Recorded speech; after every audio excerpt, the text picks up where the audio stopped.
মোড়ের মাথার দোকান থেকে পাসিং শো কিনে নিয়ে ঠাকুরমশাইয়ের গন্তব্যের দিকে যেই না এগিয়ে গিয়েছি, সেই সময়ে আকাশ কালো করে বৃষ্টি শুরু হলো। ভাবলাম, এমন আচমকা বৃষ্টি হওয়ার কারণ কি? আমি দ্রুত পা চালিয়ে ওনার বাড়ির দিকে রওনা হলাম। গিয়ে দেখি তারানাথ জানলার বাইরে দাঁড়িয়ে বৃষ্টি দেখছেন।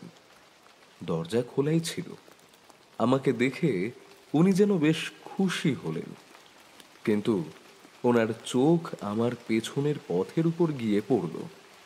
আমি ওনার ইঙ্গিত বুঝে বললাম, না, কিশোরী তো আসেনি, দেখুন হয়তো চলে আসবে।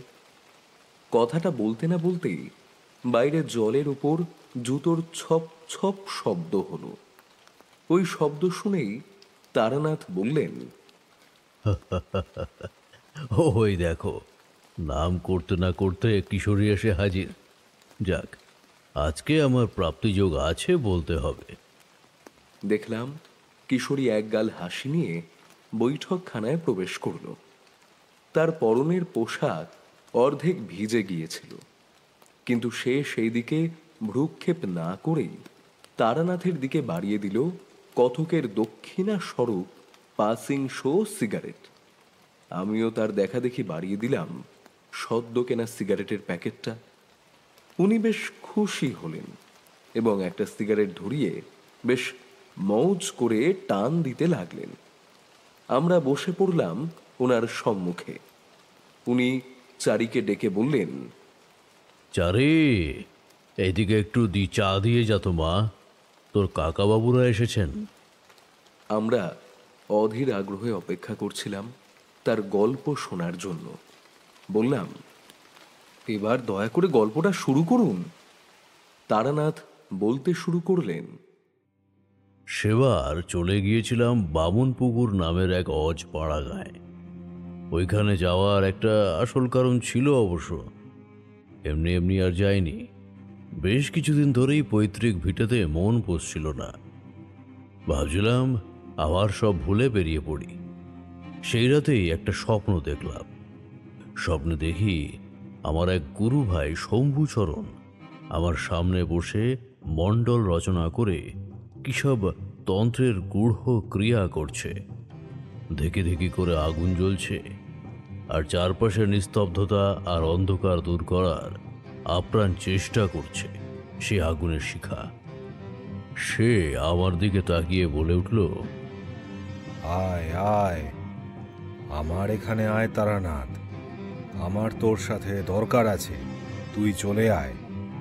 শম্ভুচরণের কণ্ঠস্বরে এমন এক আহ্বান ছিল যা আমার মনে গভীর আলোড়ন তুলেছিল। ঘুম ভাঙার পর থেকে আমি কেবল ওই স্বপ্নের কথাই ভাবছিলাম। বামুনপুকুর এমন একটা নাম যা আমি আগে কখনো শুনিনি, অথচ স্বপ্নে আমার গুরু ভাইয়ের অবস্থান যেন সেইখানেই ছিল। আমি জানতাম শম্ভুচরণ সাধারণ মানুষ নয়। তান্ত্রিক ক্রিয়ায় তার অবাধ গতি ছিল, আর তার ডাকে সাড়া না দেওয়া মানে এক গভীর রহস্যের হাতছানি উপেক্ষা করা। পৈতৃক ভিটেতে যে অস্বস্তি আমাকে গ্রাস করছিল, শম্ভুচরণের এই স্বপ্ন যেন তার থেকে মুক্তির পথ খুলে দিল। পরদিনই আমি বামুনপুকুরের উদ্দেশ্যে রওনা হওয়ার প্রস্তুতি নিলাম। সঙ্গে নিলাম কিছু নিত্য প্রয়োজনীয় জিনিসপত্র আর ওই তন্ত্র সাধনার জন্য প্রয়োজনীয় উপকরণ। পথ ছিল দুর্গম। অজপাড়া গাঁয়ের পথে বাস বা গাড়ির তেমন চলাচল ছিল না। বেশিরভাগ পথ আমাকে হেঁটে বা গরুর গাড়িতেই যেতে হলো। চারপাশে জনবসতি ক্রমশ বাদলা হয়ে আসছিল। প্রকট হচ্ছিল প্রকৃতির এক আদিম রূপ। যতই আমি বামনপুকুরের দিকে এগোচ্ছিলাম, ততই মনে হচ্ছিল এক অদ্ভুত উত্তেজনা আর অজানা আশঙ্কার মিশ্র অনুভূতি কাজ করছে। আমি ভাবছিলাম, শম্ভুচরণ কেন আমাকে ডেকেছে? কি এমন প্রয়োজন পড়েছে যে স্বপ্নের সে আহ্বান জানাতে হয়েছে? দুদিন দু রাত ধরে দীর্ঘ পথ পেরিয়ে অবশেষে বামুনপুকুর পৌঁছালাম। গ্রামটি ছোট, ছিমছাম, কিন্তু এক অদ্ভুত নিস্তব্ধতা গ্রাস করে রেখেছে গোটা অঞ্চলকে। গ্রামের মাঝখানে একটি পুরনো জীর্ণ মন্দির, যার চারপাশে শ্মশানের চিহ্ন স্পষ্ট। মন বলছিল শম্ভুচরণ নিশ্চয়ই এখানেই আছে। মন্দিরের প্রবেশদ্বারে পৌঁছতেই তীব্র ধূপের গন্ধ আর মন্ত্রপাঠের মৃদু ধ্বনি কানে এলো। বুঝলাম আমার আগমন বৃথা যায়নি। মন্দিরের ভেতরে ঢুকে যা দেখলাম তাতে আমি কিছুটা স্তম্ভিত হলাম। বিশাল গর্ভগৃহের মাঝখানে শম্ভুচরণ বসে আছে এক জটিল মণ্ডলের মধ্যে। চারপাশে জ্বলছে অগ্নিকুণ্ড। তার মুখে অদ্ভুত এক শান্তি, যেন গভীর ধ্যানে মগ্ন। আরো কয়েকজন অচেনা লোক তার চারপাশে বসে রয়েছে। সকলে নিঃশব্দে শম্ভুচরণের নির্দেশ মেনে চলছে। আমাকে দেখে শম্ভুচরণের চোখে বিস্ময়ের লেশমাত্র নেই, যেন সে আগে থেকেই জানতো আমি আসব। সে কেবল মৃদু হেসে হাত তুলে বসার ইঙ্গিত করল। আমি নীরবে একপাশে গিয়ে বসলাম, চোখ রাখলাম তার দিকে। আর আমার মনে শুরু হলো এক নতুন রহস্যের উন্মোচন। আমি জানতাম এই বামন পুকুরে আমার জন্য এক গভীর, হয়তো ভয়াবহ অভিজ্ঞতা অপেক্ষা করছে। আমি নীরবে বসে রইলাম। শম্ভুচরণ একটানা মণ্ডল রচনা ও মন্ত্রপাঠ করে চলছিল। কপালে বিন্দু বিন্দু ঘাম জমেছে। বুঝতে পারছিলাম গভীর কোনো সাধনা চলছে। কিছুক্ষণ পর সে চোখ খুলল। তার চোখ দুটি রহস্যে ভরা। শান্ত স্বরে বলল, তারানাথ, তুই এসেছিস দেখে খুশি হলাম। তোর যে প্রয়োজন আছে তা আমি জানতাম। আমার পাশেই বসে থাকা এক বৃদ্ধ, যার চুল দাড়ি প্রায় সব সাদা, এবার আমার দিকে তাকিয়ে চাপা গলায় বললেন, বাবা, আপনি নিশ্চয়ই দূর থেকে এসেছেন। এ গ্রামের বিপদ থেকে আপনি বাঁচাতে পারবেন কিনা জানি না। তার কণ্ঠে স্পষ্ট ভয় আর হতাশা। আমি তাকাতেই শম্ভুচরণ বললেন, এরা এখানকার গ্রামবাসী। এক ভয়ঙ্কর বিপদ এসে পড়েছে এই গ্রামে, রক্তপেতনির উপদ্রব। রক্তপেত্রীর নাম শুনেই শির দাঁড়া দিয়ে ঠান্ডা স্রোত নেমে গেল। বহু তান্ত্রিক সাধুর মুখে আমি এই রক্তপেত্রীর কথা শুনেছি। তারা গভীর জঙ্গলে বা শ্মশানে থাকে, মানুষের রক্ত পান করে শক্তি বাড়ায়। লোকালয়ে সচরাচর দেখা যায় না। বৃদ্ধ এবার বলতে লাগলেন, হ্যাঁ বাবা, গত পূর্ণিমার রাত থেকে শুরু করে প্রতিদিন সূর্যাস্তের পর কেউ বাইরে গেলে আর ফেরে না। আর ফিরলেও সে হয় মৃতপ্রায়, নয়তো শরীরের সব রক্ত যেন শুষে নেওয়া হয়েছে। আরেকজন গ্রামবাসী কাপা গলায় অভিযোগ করলেন, মেয়েরা সন্ধ্যার পর ঘর থেকে বেরোয় না। দিনের বেলাতেও অনেকে ভয় পায়। মনে হচ্ছে কোনো এক অদৃশ্য ছায়া এই গ্রামটাকে গ্রাস করেছে। আমি শম্ভুচরণের দিকে তাকালাম। তার চোখে চিন্তার ছাপ। সে ধীরে ধীরে বলল, প্রথমে ভেবেছিলাম এটা কোনো সাধারণ প্রেতাত্মা, কিন্তু দিন যত যাচ্ছে বুঝছি এ এক ভীষণ শক্তিশালী রক্তপেতনি। সে গ্রামের প্রাণশক্তি শুষে নিচ্ছে। এই কারণেই তোকে ডেকেছি তারানাথ। শম্ভুচরণ আমার চোখে চোখ রেখে বলল, এ কাজ আমার একার পক্ষে সম্ভব নয়। রক্তপেতনি শুধু রক্ত খায় না, মানুষের ভয় দুর্বলতার সুযোগ করে আরও শক্তিশালী হয়। একে বিনাশ করা দুঃসাধ্য। বৃদ্ধ আবার কেঁদে ফেললেন। তাহলে কি আমাদের বাঁচার কোনো উপায় নেই বাবা? ছেলেমেয়েরা, গায়ের ভবিষ্যৎ সব কি শেষ হয়ে যাবে? বাকি গ্রামবাসীদের চোখেও সেই একই ভয়, সেই একই ভরসাহীনতা। তারা আমাদের দিকেই তাকিয়ে আছে, যেন এদের শেষ আশ্রয় আমরা। আমি বুঝলাম গ্রামটাকে রক্ষা করা এখন আমাদের উপর। শম্ভুচরণের দিকে তাকিয়ে আমি মাথা নাড়লাম।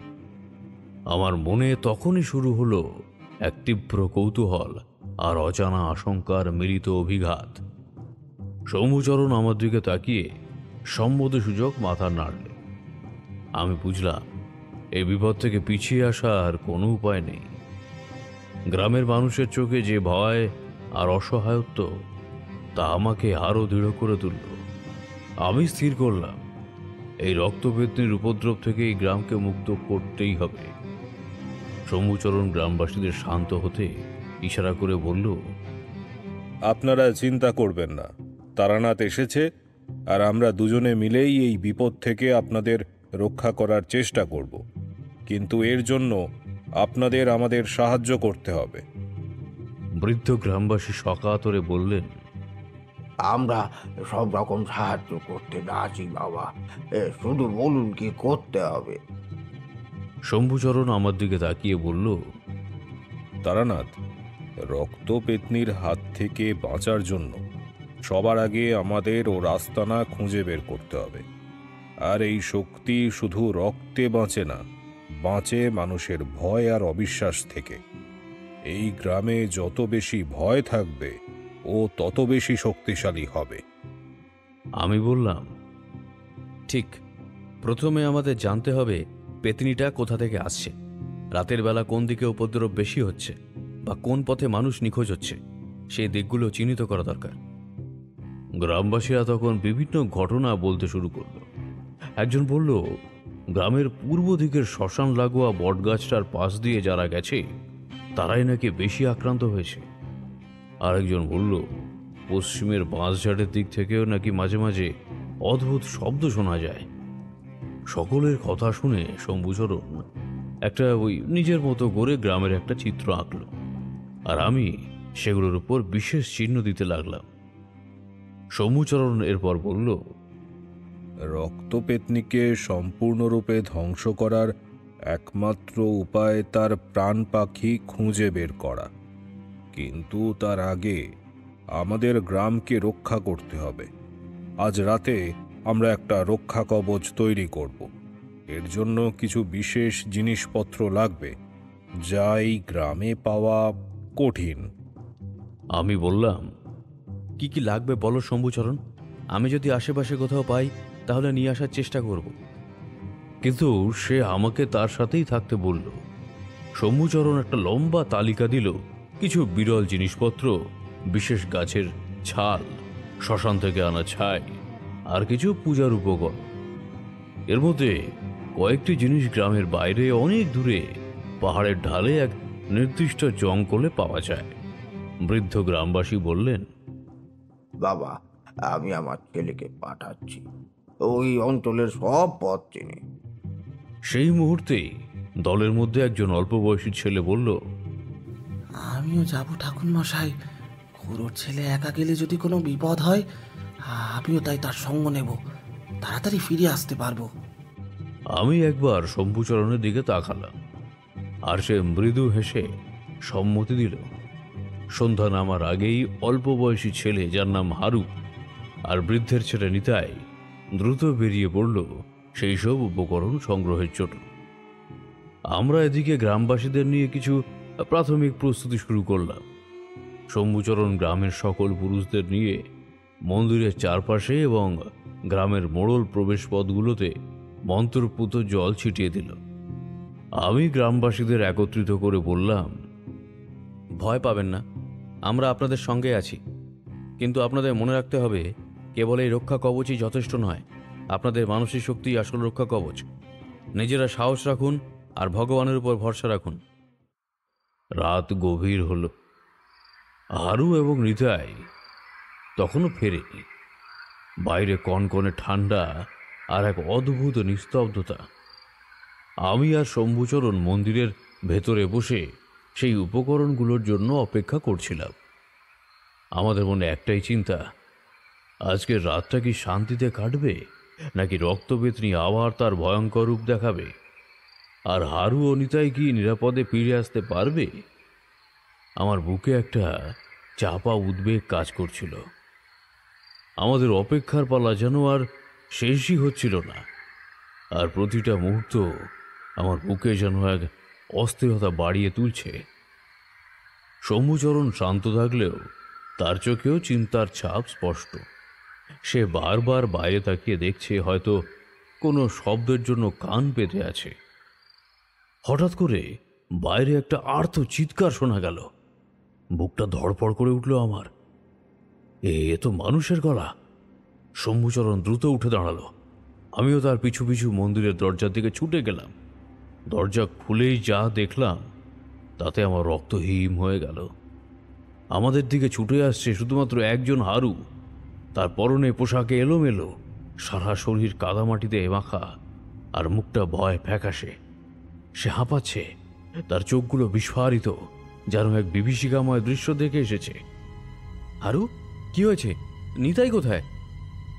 আমি উদ্বিগ্ন হয়ে জানতে চাইলাম। সে আমাদের সামনে এসেই মাটিতে মুটিয়ে পড়ল। তার সারা শরীর কাঁপছে, কথা বলতে পারছে না। শম্ভুচরণ দ্রুত তাকে ধরে বসিয়ে দিল, আর এক গ্লাস জল এগিয়ে দিল। জল পান করে কিছুটা ধাতস্থ হলো হারু। তারপর কাঁপা কাঁপা গলায় যা বলল তা শুনে আমাদের মাথা ঘুরে গেল। ওর আর ফেরা হবে না ঠাকুর মশাই। হারু হাউ মাউ করে কেঁদে উঠল। আমরা উপকরণ খুঁজতে গিয়েছিলাম সেই পাহাড়ের ঢালে। সবে মাত্র কিছু বিরল ভেষজ খুঁজে পেয়েছি। এমন সময় হঠাৎ কোথা থেকে যেন একটা ছায়া। সে ভয়ে কথা শেষ করতে পারছিল না। তার চোখ বন্ধ করলেই যেন সেই দৃশ্য সে দেখতে পাচ্ছিল। একটা ছায়া, কালো, বিশাল কিছু আমাদের পেছন থেকে আক্রমণ করলো। নিতাই ফুপিয়ে ফুপিয়ে কাঁদতে লাগলো হারু। নিতাই প্রথমে চিৎকার করে উঠল। আমি পেছনে তাকাতেই দেখলাম তাকে যেন একটা অদৃশ্য শক্তি টেনে নিয়ে যাচ্ছে অন্ধকার বাঁশঝাড়ের দিকে। আমি দেখতে পেলাম তার গলা থেকে রক্ত ঝরছে, আর সে কি স্তব্ধ হয়ে এলো। একটা বীভৎস হাসির শব্দ কানে এলো, তারপর সব চুপচাপ। হারুর কথা শুনে আমরা স্তম্ভিত হয়ে গেলাম। তাহলে রক্তবেদনী আজ রাতেও শিকার করেছে, আর এবার তার শিকার হয়েছে এই গ্রামেরই একটি ছেলে যে আমাদের সাহায্য করতে গিয়েছিল। আমার মুখটা কঠিন হয়ে উঠল। এই ঘটনা কেবল একটি মৃত্যু নয়, এটা ছিল রক্তবেদনীর পক্ষ থেকে আমাদের প্রতি এক সরাসরি প্রতিদ্বন্দ্ব। সে প্রমাণ করে দিল তার শক্তি কতটা ভয়াবহ। শম্ভুচরণ হারুকে শান্ত হতে বলল, কিন্তু তার চোখেও এক নতুন সংকল্পের আগুন দেখতে পেলাম। আমি জানতাম এইবার আমাদের লড়াইটা আরো কঠিন হতে চলেছে। ছেলেটির আত্মত্যাগ বৃথা যেতে দেওয়া যাবে না। সেই রাতে মন্দিরের নিস্তব্ধতাকে ছাপিয়ে প্রতিশোধের এক নতুন প্রতিজ্ঞা আমাদের মনে দানা বাঁধতে শুরু করল। এখন আর শুধু গ্রাম রক্ষা নয়, ছিল এক নির্মম শত্রুর বিনাশের পালা। ছেলেটার এইভাবে চলে যাওয়াটা আমার কাছে এক ব্যক্তিগত পরাজয়ের মতো মনে হলো। এই রক্তপিতনি শুধু গ্রামবাসীদের ভয় দেখাচ্ছে। শম্ভুচরণের দিকে তাকালাম, তার চোখেও একই রকম দৃঢ়তা দেখতে পেলাম। হারু তখনও কাঁপছিল। শম্ভুচরণ তাকে শান্ত হতে বলল, আর সেই রাতে মন্দিরের ভেতরেই থাকতে নির্দেশ দিল। সে বলল, আর এক মুহূর্ত বাইরে থাকা নিরাপদ নয়। আমি বললাম, শম্ভুচরণ, এখন আর দেরি করার উপায় নেই। এই মুহূর্তে আমাদের কিছু একটা করতে হবে। ছেলেটার মৃত্যু বৃথা যেতে দেব না। শম্ভুচরণ গভীর শ্বাস নিল। তার চোখের দৃষ্টি যেন আরো তীক্ষ্ণ হয়ে উঠল। হ্যাঁ তারানাথ, এখন আর রক্ষা কবচের কথা ভেবে লাভ নেই। রক্তপেতনি নিজের সীমা অতিক্রম করেছে। এখন সরাসরি মোকাবিলা ছাড়া উপায় নেই। সে মন্দিরের এক কোণে রাখা তার ঝুলি থেকে একটি পুরনো পুঁথি বের করল। তার পাতা উল্টাতে উল্টাতে সে বলল, রক্তপেতনিকে সম্পূর্ণরূপে ধ্বংস করার একমাত্র উপায় হলো তার প্রাণ পাখি খুঁজে বের করা। এই পেতনিরা নিজেদের প্রাণকে একটি বিশেষ বস্তুতে লুকিয়ে রাখে। যতক্ষণ সেই বস্তুটি অক্ষত থাকে ততক্ষণ তাদের বিনাশ করা যায় না। প্রাণ পাখি? কিন্তু সেটা কোথায় থাকতে পারে, আর কিভাবেই বা সেটা খুঁজে বের করব? শম্ভুচরণ বলল, সাধারণত তারা তাদের প্রাণ পাখি এমন জায়গায় লুকিয়ে রাখে যা তাদের ক্ষমতার উৎস, বা যেখানে তাদের সবচেয়ে বেশি আনাগোনা। হারু যা বলল তাতে মনে হচ্ছে বাঁশ ঝাড়ের আশেপাশেই কিছু একটা আছে। আমার মনে পড়ল হারু বলেছিল ছেলেটাকে বাঁশঝাড়ের দিকেই টেনে নিয়ে গিয়েছিল অদৃশ্য শক্তিটা। এর মানে কি এই যে বাঁশঝাড়ের মধ্যেই সেই প্রাণ পাখি লুকোনো, অথবা বাঁশঝাড়ের কাছাকাছি এমন কোনো জায়গা আছে যা রক্তবেদনী শক্তির উৎস?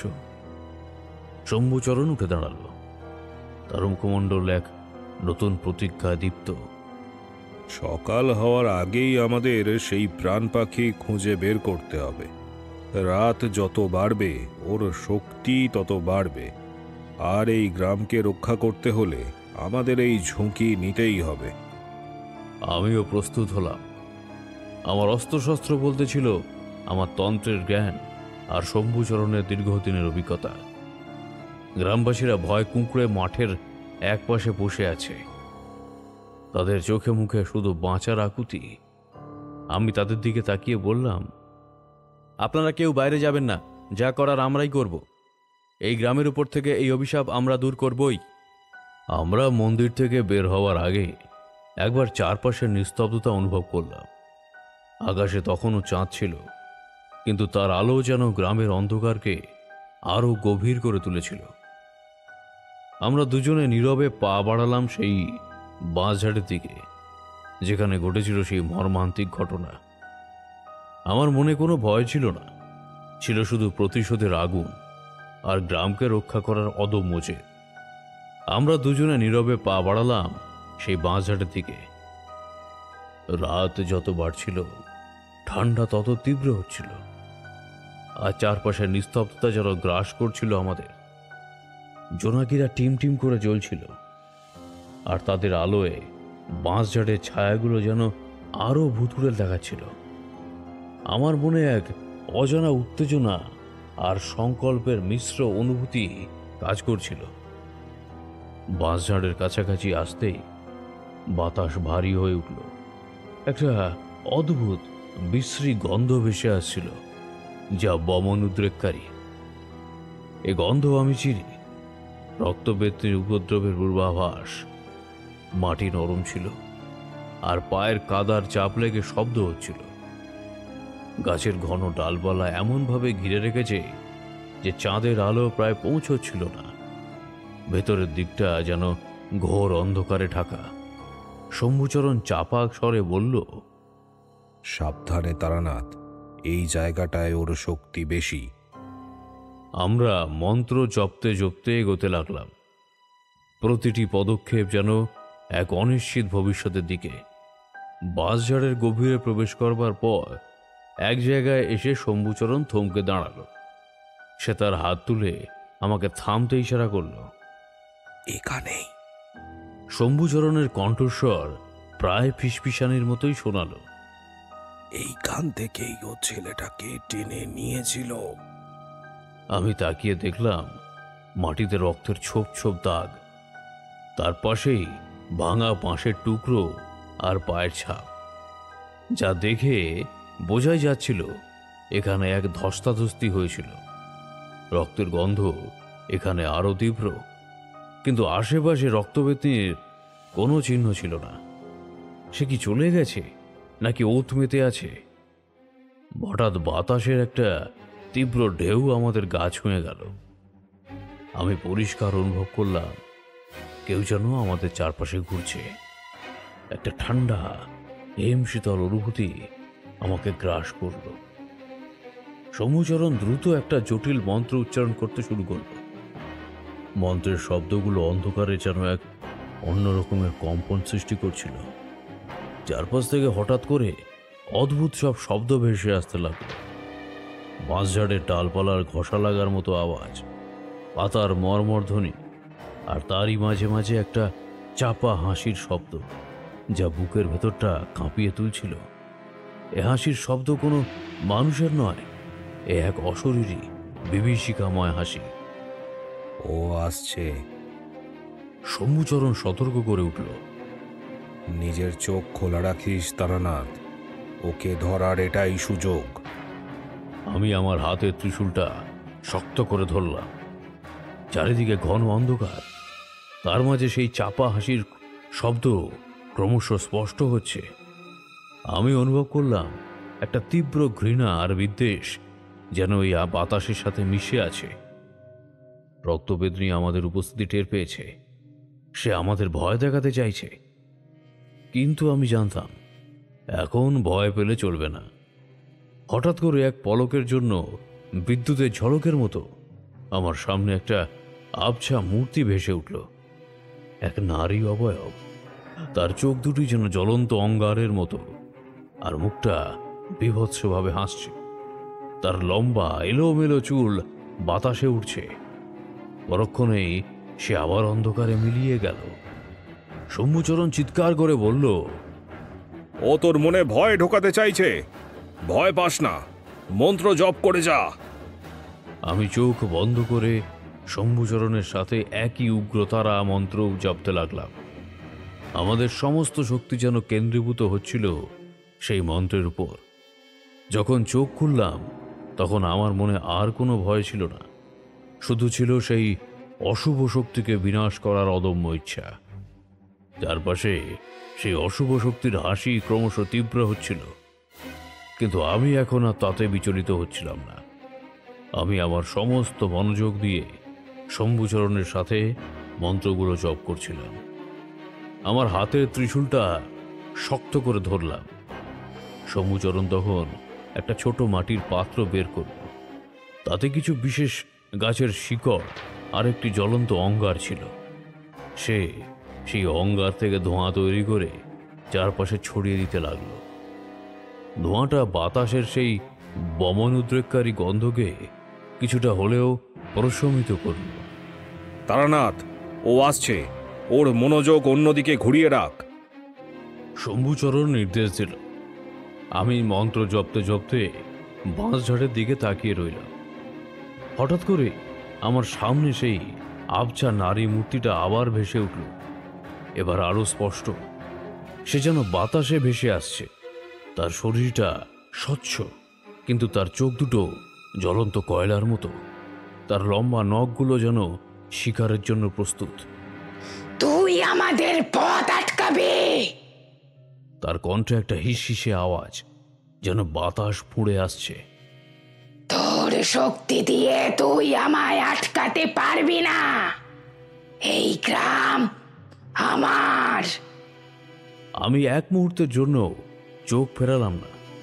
আমার ঠোঁট মন্ত্র জপতে ব্যস্ত, আর আমি আমার সমস্ত শক্তি দিয়ে সেই অশুভ শক্তিকে সম্মুখ সমরে আহ্বান জানালাম। আমি বুঝতে পারছিলাম সে আমার মনে ভয় ঢোকানোর চেষ্টা করছে, কিন্তু আমি প্রতিজ্ঞা করেছিলাম আমি ভয় পাব না।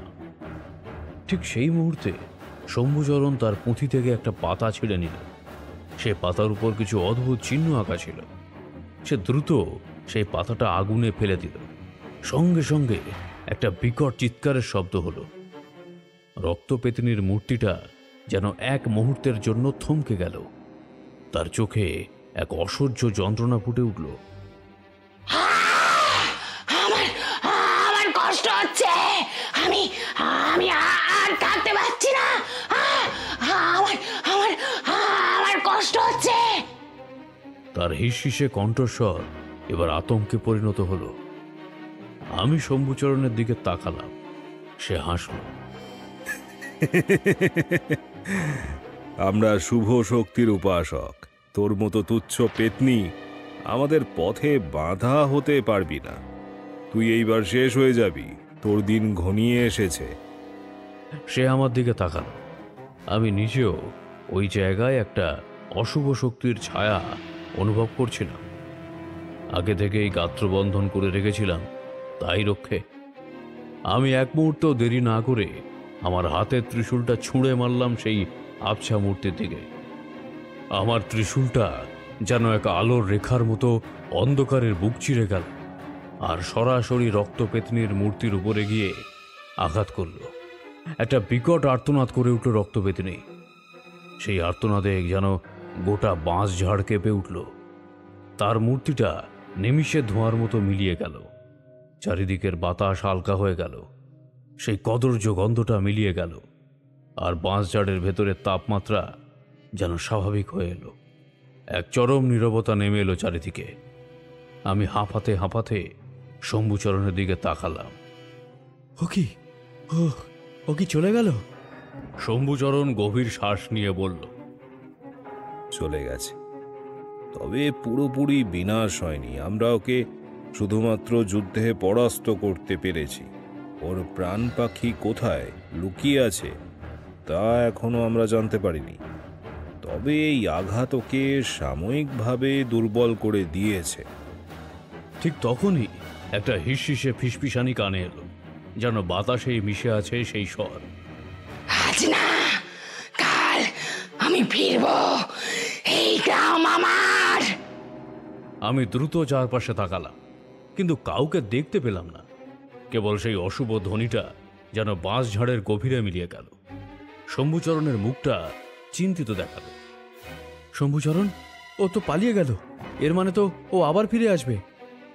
শম্ভুচরণ কপালে হাত দিয়ে বলল, হ্যাঁ তারানাথ, আমরা ওর প্রাণ পাখি খুঁজে পাইনি, তাই ওকে সম্পূর্ণরূপে বিনাশ করা গেল না।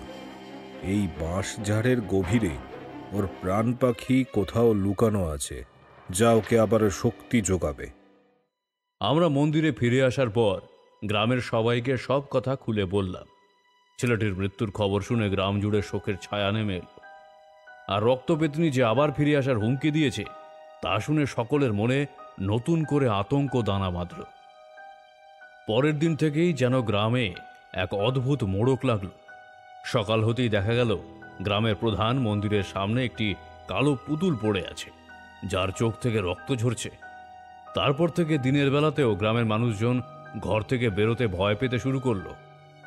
মাঠের ফসল শুকিয়ে যেতে লাগলো, পুকুরের জল ঘোলাটে হয়ে গেল। গ্রামে কোনো নতুন শিশুর জন্ম হলো না, আর যারা অসুস্থ ছিল তাদের অবস্থা আরও খারাপ হতে শুরু করলো। আমি আর শম্ভুচরণ আপ্রাণ চেষ্টা করতে লাগলাম। আমরা দিনের পর দিন বাঁশঝাড়ে ফিরে গিয়েছিলাম সেই প্রাণ পাখি খুঁজে বের করার জন্য।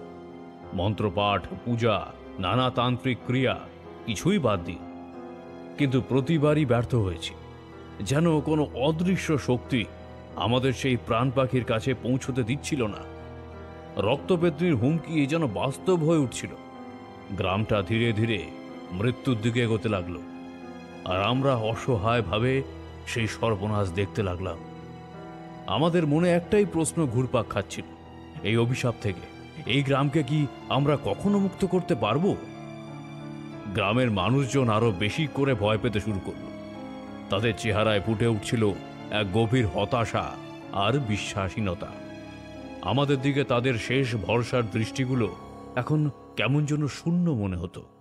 শম্ভুচরণও চিন্তিত, তার মুখমণ্ডলে ক্লান্তি স্পষ্ট। সে নানাবিধ উপায়ে ওই বিপদ কাটাবার চেষ্টা করছে, নতুন কোনো উপায় খুঁজে বের করবার জন্য। এক রাতে আমরা মন্দিরের ভেতরে বসে আলোচনা করছিলাম। বাইরে তখনও সেই অদ্ভুত নিস্তব্ধতা বিরাজ করছে। শম্ভুচরণ হঠাৎ বলল, তারানাথ, আমার মনে হচ্ছে আমরা ভুল করছি।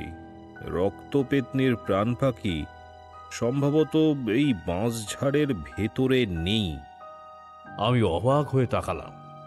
তাহলে কোথায়? তুমি তো বলেছিলে তার শক্তি উৎস এখানেই। শম্ভুচরণ মাথা নাড়ল। হ্যাঁ বলেছিলাম, কিন্তু ও যদি এতই চালাক হয় যে নিজের শক্তির উৎসকে এমনভাবে সুরক্ষিত রাখে যে আমরা খুঁজে পাচ্ছি না, তাহলে হয়তো ওর প্রাণ পাখি এমন কোনো জায়গায় আছে যা আমাদের ধারণার বাইরে।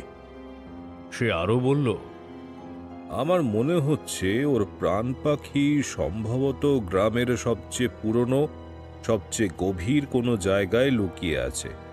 এমন একটা জায়গা যেখানে মানুষের প্রবেশাধিকার নেই, অথবা যেখানে মানুষ যেতে ভয় পায়।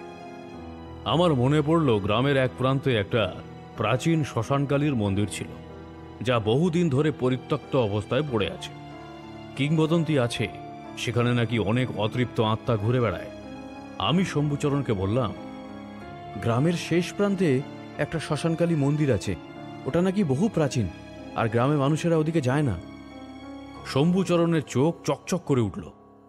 ঠিক বলেছিস তারানাথ, আমি ভুলেই গিয়েছিলাম সেই মন্দিরের কথা। সেই মন্দিরের নিচে হয়তো কোনো গুপ্ত কক্ষ বা সুড়ঙ্গ থাকতে পারে, যেখানে ও তার প্রাণ পাখি লুকিয়ে রেখেছে। এই রক্তপেতনীরা পুরনো আর পরিত্যক্ত স্থান পছন্দ করে। পরদিন সকালেই আমরা মন্দিরের দিকে রওনা হলাম। গ্রামের মানুষজন আমাদের বারণ করলো, কিন্তু আমরা জানতাম এটাই আমাদের শেষ সুযোগ। মন্দিরের কাছে পৌঁছতেই এক অন্যরকম অনুভূতি হলো। বাতাস ভারী আর এক অদ্ভুত শীতলতা চারিদিকে। মন্দিরটি সত্যি জরাজীর্ণ ছিল, লতাগুল্মে ঢেকে গেছে তার দেওয়াল, আর মন্দিরের ভেতরে সূর্যের আলো প্রায় প্রবেশই করে না। মন্দিরের ভেতরে প্রবেশ করতেই একটা তীব্র দুর্গন্ধ নাকে এসে লাগলো। মনে হলো যেন পচা মাংসের গন্ধ। শম্ভুচরণ দ্রুত তার মন্ত্রপুত ধূপ জ্বালালো। ধোঁয়ায় গন্ধটা কিছুটা হালকা হলো। মন্দিরের মেঝেতে ধুলোর পুরো আস্তরণ, আর দেওয়ালে শ্যাওলা জমেছে। আমরা টর্চ জ্বেলে আশপাশ পরীক্ষা করতে লাগলাম। মন্দিরের মূল বেদির পেছনে একটা ভাঙা দেওয়াল ছিল। শম্ভুচরণ সেখানে মনোযোগ দিয়ে দেখল। দেখ তারানাথ, এইখানে একটা গোপন সুড়ঙ্গের মতো কিছু একটা আছে। আমরা ভাঙা দেওয়ালের ফাঁক দিয়ে উঁকি দিলাম। ভেতরে অন্ধকার আর স্যাঁতস্যাঁতে একটা সরু পথ নিচে নেমে গেছে। আমরা জানতাম এটাই সেই পথ যা হয়তো আমাদের রক্তপেতনির প্রাণ পাখির কাছে নিয়ে যাবে, অথবা আমাদের শেষ লড়াইয়ের মুখোমুখি করবে। চলার আগে শেষবারের মতো একবার গ্রামবাসীদের সঙ্গে কথা বলে নেব, আমি প্রশ্ন করলাম। শম্ভুচরণ মাথা নাড়ল। এখন আর ফেরার উপায় নেই তারানাথ। আমরা হয়তো ফিরে আসবো অথবা আসবো না, কিন্তু এই অভিশাপ থেকে গ্রামকে মুক্ত করার এটাই শেষ উপায়। আয়, সাহস রাখ। আমরা দুজনেই একে অপরের দিকে তাকালাম। চোখে দৃঢ় সংকল্প। বাঁ হাতে ত্রিশূলটা নিলাম। একসাথে আমি আর শম্ভু দুজনে সেই অন্ধকার সুড়ঙ্গের গভীরে পা বাড়ালাম। আমাদের সামনে কি অপেক্ষা করছে তা আমরা জানতাম না, কিন্তু এই যাত্রা ছিল আমাদের শেষ আশা, শেষ লড়াই। সুড়ঙ্গের ভেতরটা ছিল স্যাঁতস্যাঁতে আর ঠান্ডা। পাথরের দেওয়ালগুলো শ্যাওলায় ঢাকা, আর বাতাস ছিল ভারী। হ্যারিকেনের আলোয় দেখা গেল সুড়ঙ্গটা ক্রমশ নিচের দিকে নেমে গেছে, আর তার শেষ কোথায় তা বোঝা যাচ্ছিল না। এক অদ্ভুত নীরবতা গ্রাস করে রেখেছিল চারপাশ। শুধু আমাদের পায়ের শব্দ আর পাথরের দেওয়াল থেকে ফোঁটা ফোঁটা জল পড়বার আওয়াজ শোনা যাচ্ছিল। প্রতিটা পদক্ষেপে আমার মনে হচ্ছিল যেন কোনো অজানা বিপদের দিকে এগিয়ে চলেছি। কিছু দূর এগোতেই সুড়ঙ্গের শেষে একটা বিশাল গুহার মতো জায়গা দেখা গেল।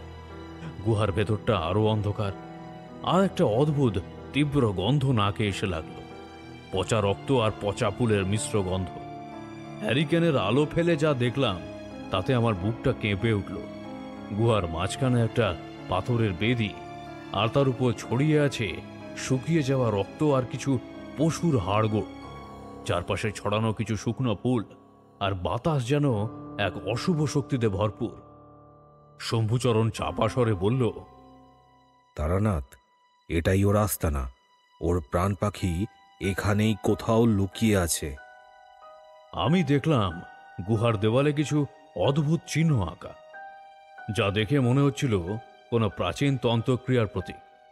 হঠাৎ করেই গুহার ভেতরটা ঠান্ডা হয়ে গেল, আর আমাদের চারপাশে একটা হিমশীতল বাতাস ঘুরতে শুরু করলো।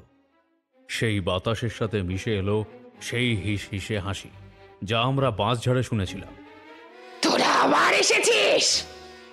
বাতাসে ভেসে আসা কণ্ঠস্বরটা এবার আরো স্পষ্ট, আরো বিভৎস শোনালো। তোদের সাহস দেখে আমি অবাক হয়ে যাচ্ছি।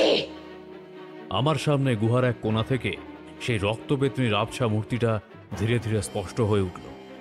এবার তার অবয়ব আরো বিশাল, আরো ভয়ঙ্কর। তার চোখ দুটি জ্বলন্ত অঙ্গারের মতো জ্বলছে, আর তার লম্বা এলোমেলো চুলগুলো যেন জীবন্ত সাপের মতো নড়ছে। তার শরীর থেকে একটা কালচে আভা বেরোচ্ছিল, যা গুহার অন্ধকারকে আরো গাঢ় করে তুলেছিল। আমরা তোর বিনাশ করতে এসেছি। আমি দৃঢ় কণ্ঠে বললাম। আমার হাতে ত্রিশূলটা শক্ত করে ধরলাম। রক্তপেতনি এক বিকট হাসি হাসল।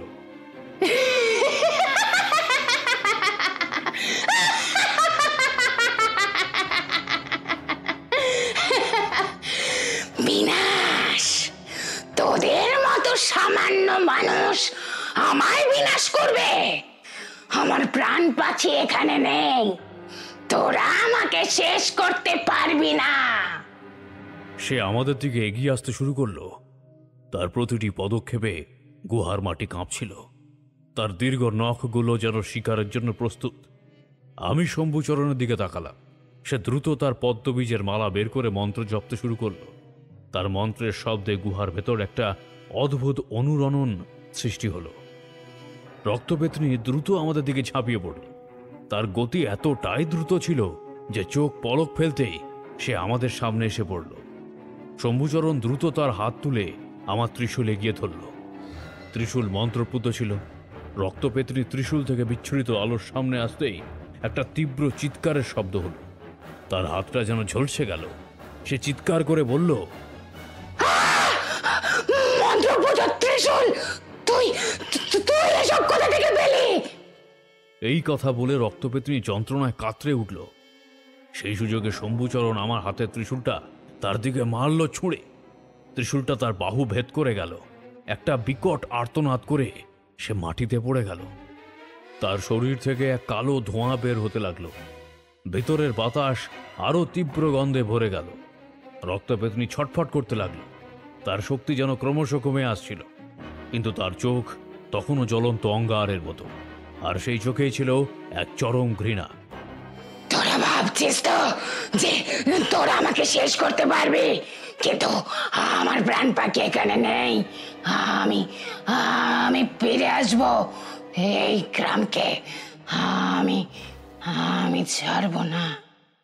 তার কণ্ঠস্বর দুর্বল হয়ে এলো, আর ধীরে ধীরে তার শরীরটা ধোঁয়ার মতো মিলিয়ে যেতে শুরু করলো। কিছুক্ষণের মধ্যেই সে সম্পূর্ণ অদৃশ্য হয়ে গেল। শুধু তার তীব্র গন্ধ আর গুহার বাতাস থেকে গেল, যা প্রমাণ করছিল যে সে সত্যিই এখানে ছিল। আমি হাঁপাতে হাঁপাতে শম্ভুচরণের দিকে বললাম, তাহলে প্রাণ পাখি কোথায়? শম্ভুচরণ বিষণ্ণ মুখে মাথা নাড়ল। আমরা ওকে হারাতে পেরেছি তারানাথ, কিন্তু বিনাশ করতে পারিনি। ও ফিরে আসবে। আমাদের আরও শক্তিশালী হতে হবে। আমরা জানতাম এই লড়াই শেষ হয়নি। এটা ছিল কেবল একটা বিরতি।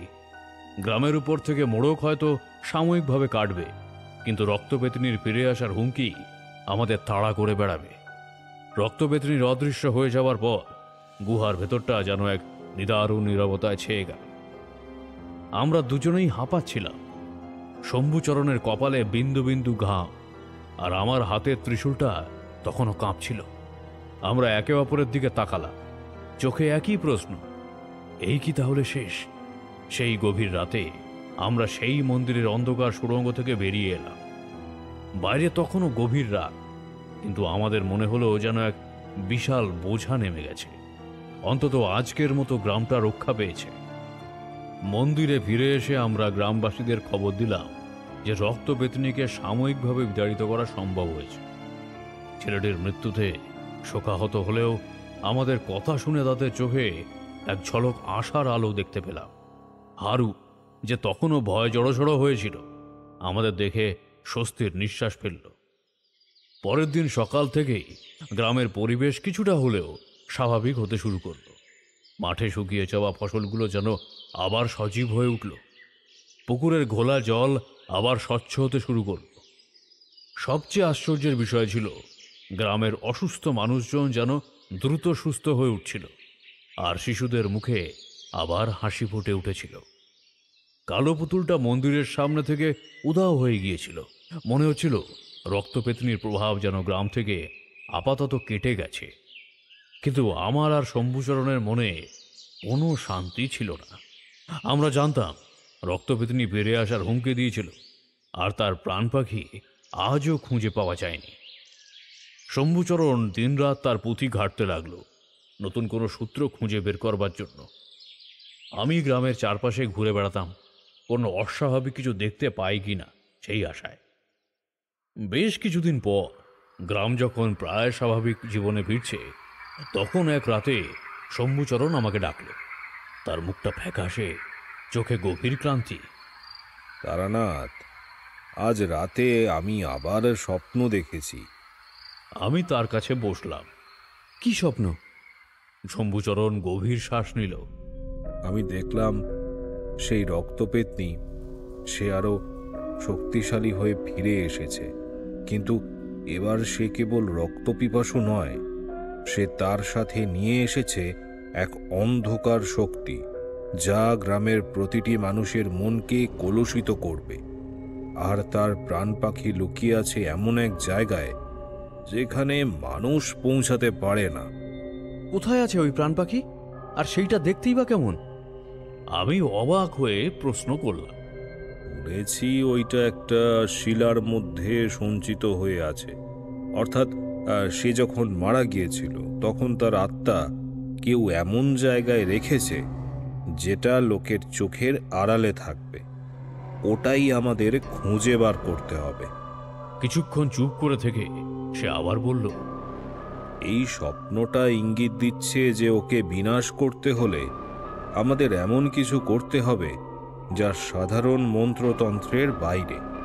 ওকে হয়তো সময় বা কালের সঙ্গে জড়িত কোনো শক্তি দিয়ে বাঁধতে হবে, অথবা এমন এক জায়গা খুঁজে বের করতে হবে যা আয়ত্ত করতে গেলে অনেক কৃচ্ছ সাধন করতে হবে।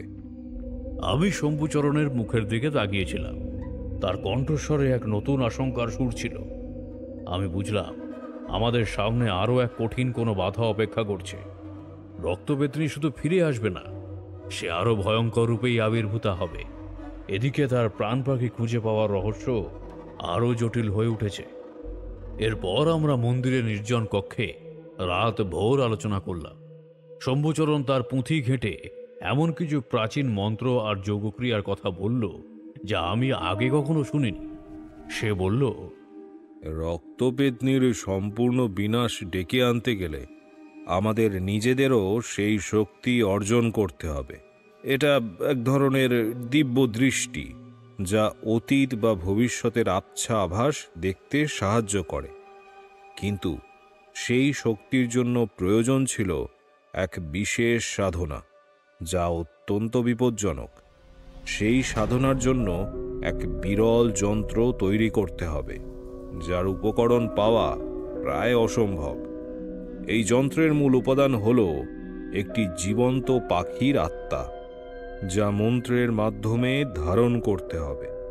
সেই পাখির আত্মা যখন সেই যন্ত্রে প্রবেশ করবে, তখন তা সাধককে এক মুহূর্তের জন্য কালের গভীরে উঁকি দেওয়ার সুযোগ দেবে। আমরা যখন এই জটিল সাধনার প্রস্তুতি নিচ্ছিলাম, ঠিক তখনই গ্রামে আবার অশুভ ছায়া নামল। এবার আর সন্ধ্যার অপেক্ষা নয়, ভর দুপুরে গ্রামের প্রধান পথ দিয়ে এক বৃদ্ধা মহিলা ফিরছিলেন। হঠাৎ করেই তার শরীর যেন পাথরের মতো জমে গেল। তার চোখ দুটো স্থির, তার মুখটা অদ্ভুতভাবে হাসি হাসি। সে ধীর পায়ে হাঁটতে লাগলো গ্রামের মাঝের পুকুরের দিকে। আমরা মন্দির থেকে দেখতে পাচ্ছিলাম। গ্রামের মানুষজন চিৎকার করে উঠল, কি হলো উনার? উনি পুকুরের দিকে যাচ্ছেন কেন? শম্ভুচরণ বিস্ফারিত চোখে দেখছিল। এ তো রক্তপেতনির কাজ নয়, এ অন্য কিছু। এ মানুষের মনকে নিয়ন্ত্রণ করছে। বৃদ্ধা পুকুরের পাড়ে গিয়ে দাঁড়ালেন। তার মুখ থেকে একটা অদ্ভুত শব্দ বের হতে লাগলো, যা মন্ত্রের মতো শোনাচ্ছিল। তারপর হঠাৎ করে তিনি নিজের চুল ছিঁড়তে শুরু করলেন, আর তার মুখ থেকে ফিনকি দিয়ে রক্ত বেরোতে লাগলো। এরপর তিনি হাসতে হাসতে পুকুরের গভীর জলে ঝাঁপিয়ে পড়লেন। গ্রামের মানুষজনের চিৎকারে আকাশ বাতাস ভরে উঠল। আমি আর শম্ভুচরণ হতবাক হয়ে গেলাম। এটা রক্তপেতনির পুরনো ধরন ছিল না, এটা আরো ভয়াবহ, আরো বীভৎস। মানুষটার দেহ থেকে কোনো রক্ত শুষে নেওয়া হয়নি, তাকে উন্মাদ করে নিজের হাতে মৃত্যুবরণ করানো হলো। শম্ভুচরণ আমার দিকে তাকিয়ে বলল, তারানাথ, আমার স্বপ্ন সত্যি হচ্ছে। এ শুধু রক্তপিপাসু নয়, ও এখন মানুষের মনকে নিয়ন্ত্রণ করতে শুরু করেছে। এইবার ওর উদ্দেশ্য গ্রাম ধ্বংস করা নয়, গ্রামের মানুষকে নিজের হাতেই ধ্বংস করানো। আমাদের বুঝতে বাকি রইল না যে রক্তপেতনি এবার এক নতুন আরো ভয়ঙ্কর রূপে ফিরে এসেছে। তাকে সাধারণ তন্ত্রক্রিয়া দিয়ে রোখা যাবে না। এবার আমাদের সেই জীবন্ত পাখির আত্মা ধারণ করে কালের গভীরে প্রবেশ করতে হবে। কিন্তু কোন পাখি আর কিভাবে সেই আত্মাকে যন্ত্রে ধারণ করব? সামনে এক বিশাল বিপদ, আর আমাদের সময় খুব কম। গ্রামের প্রতিটি মানুষ এখন তার লক্ষ্য। রক্তপেতনির এই নতুন বিভৎস রূপ দেখে আমাদের দুজনের শরীরে যেন হিমশীতল স্রোত বয়ে গেল। শম্ভুচরণের কথাগুলো কানে বাজছিল। এইবার ওর উদ্দেশ্য গ্রাম ধ্বংস করা নয়, গ্রামের মানুষকে নিজের হাতেই ধ্বংস করানো। এ এক মারণ খেলা, যেখানে প্রতিপক্ষ অদৃশ্য সুতোয় পুতুলের মতো নাচিয়ে মারছে গ্রামবাসীদের। সাধারণ তন্ত্রমন্ত্র দিয়ে একে আটকানো অসম্ভব, কিন্তু জীবন্ত পাখির আত্মা ধারণ করে কালের গভীরে প্রবেশ করার কথা শম্ভুচরণ বললেও কোন পাখি আর কিভাবে সেই আত্মাকে যন্ত্রে ধারণ করব? এই প্রশ্নগুলো তীরের ফলার মতো বিঁধছিল আমার মস্তিষ্কে। আমরা মন্দিরের নির্জন গর্ভগৃহে ফিরে এলাম।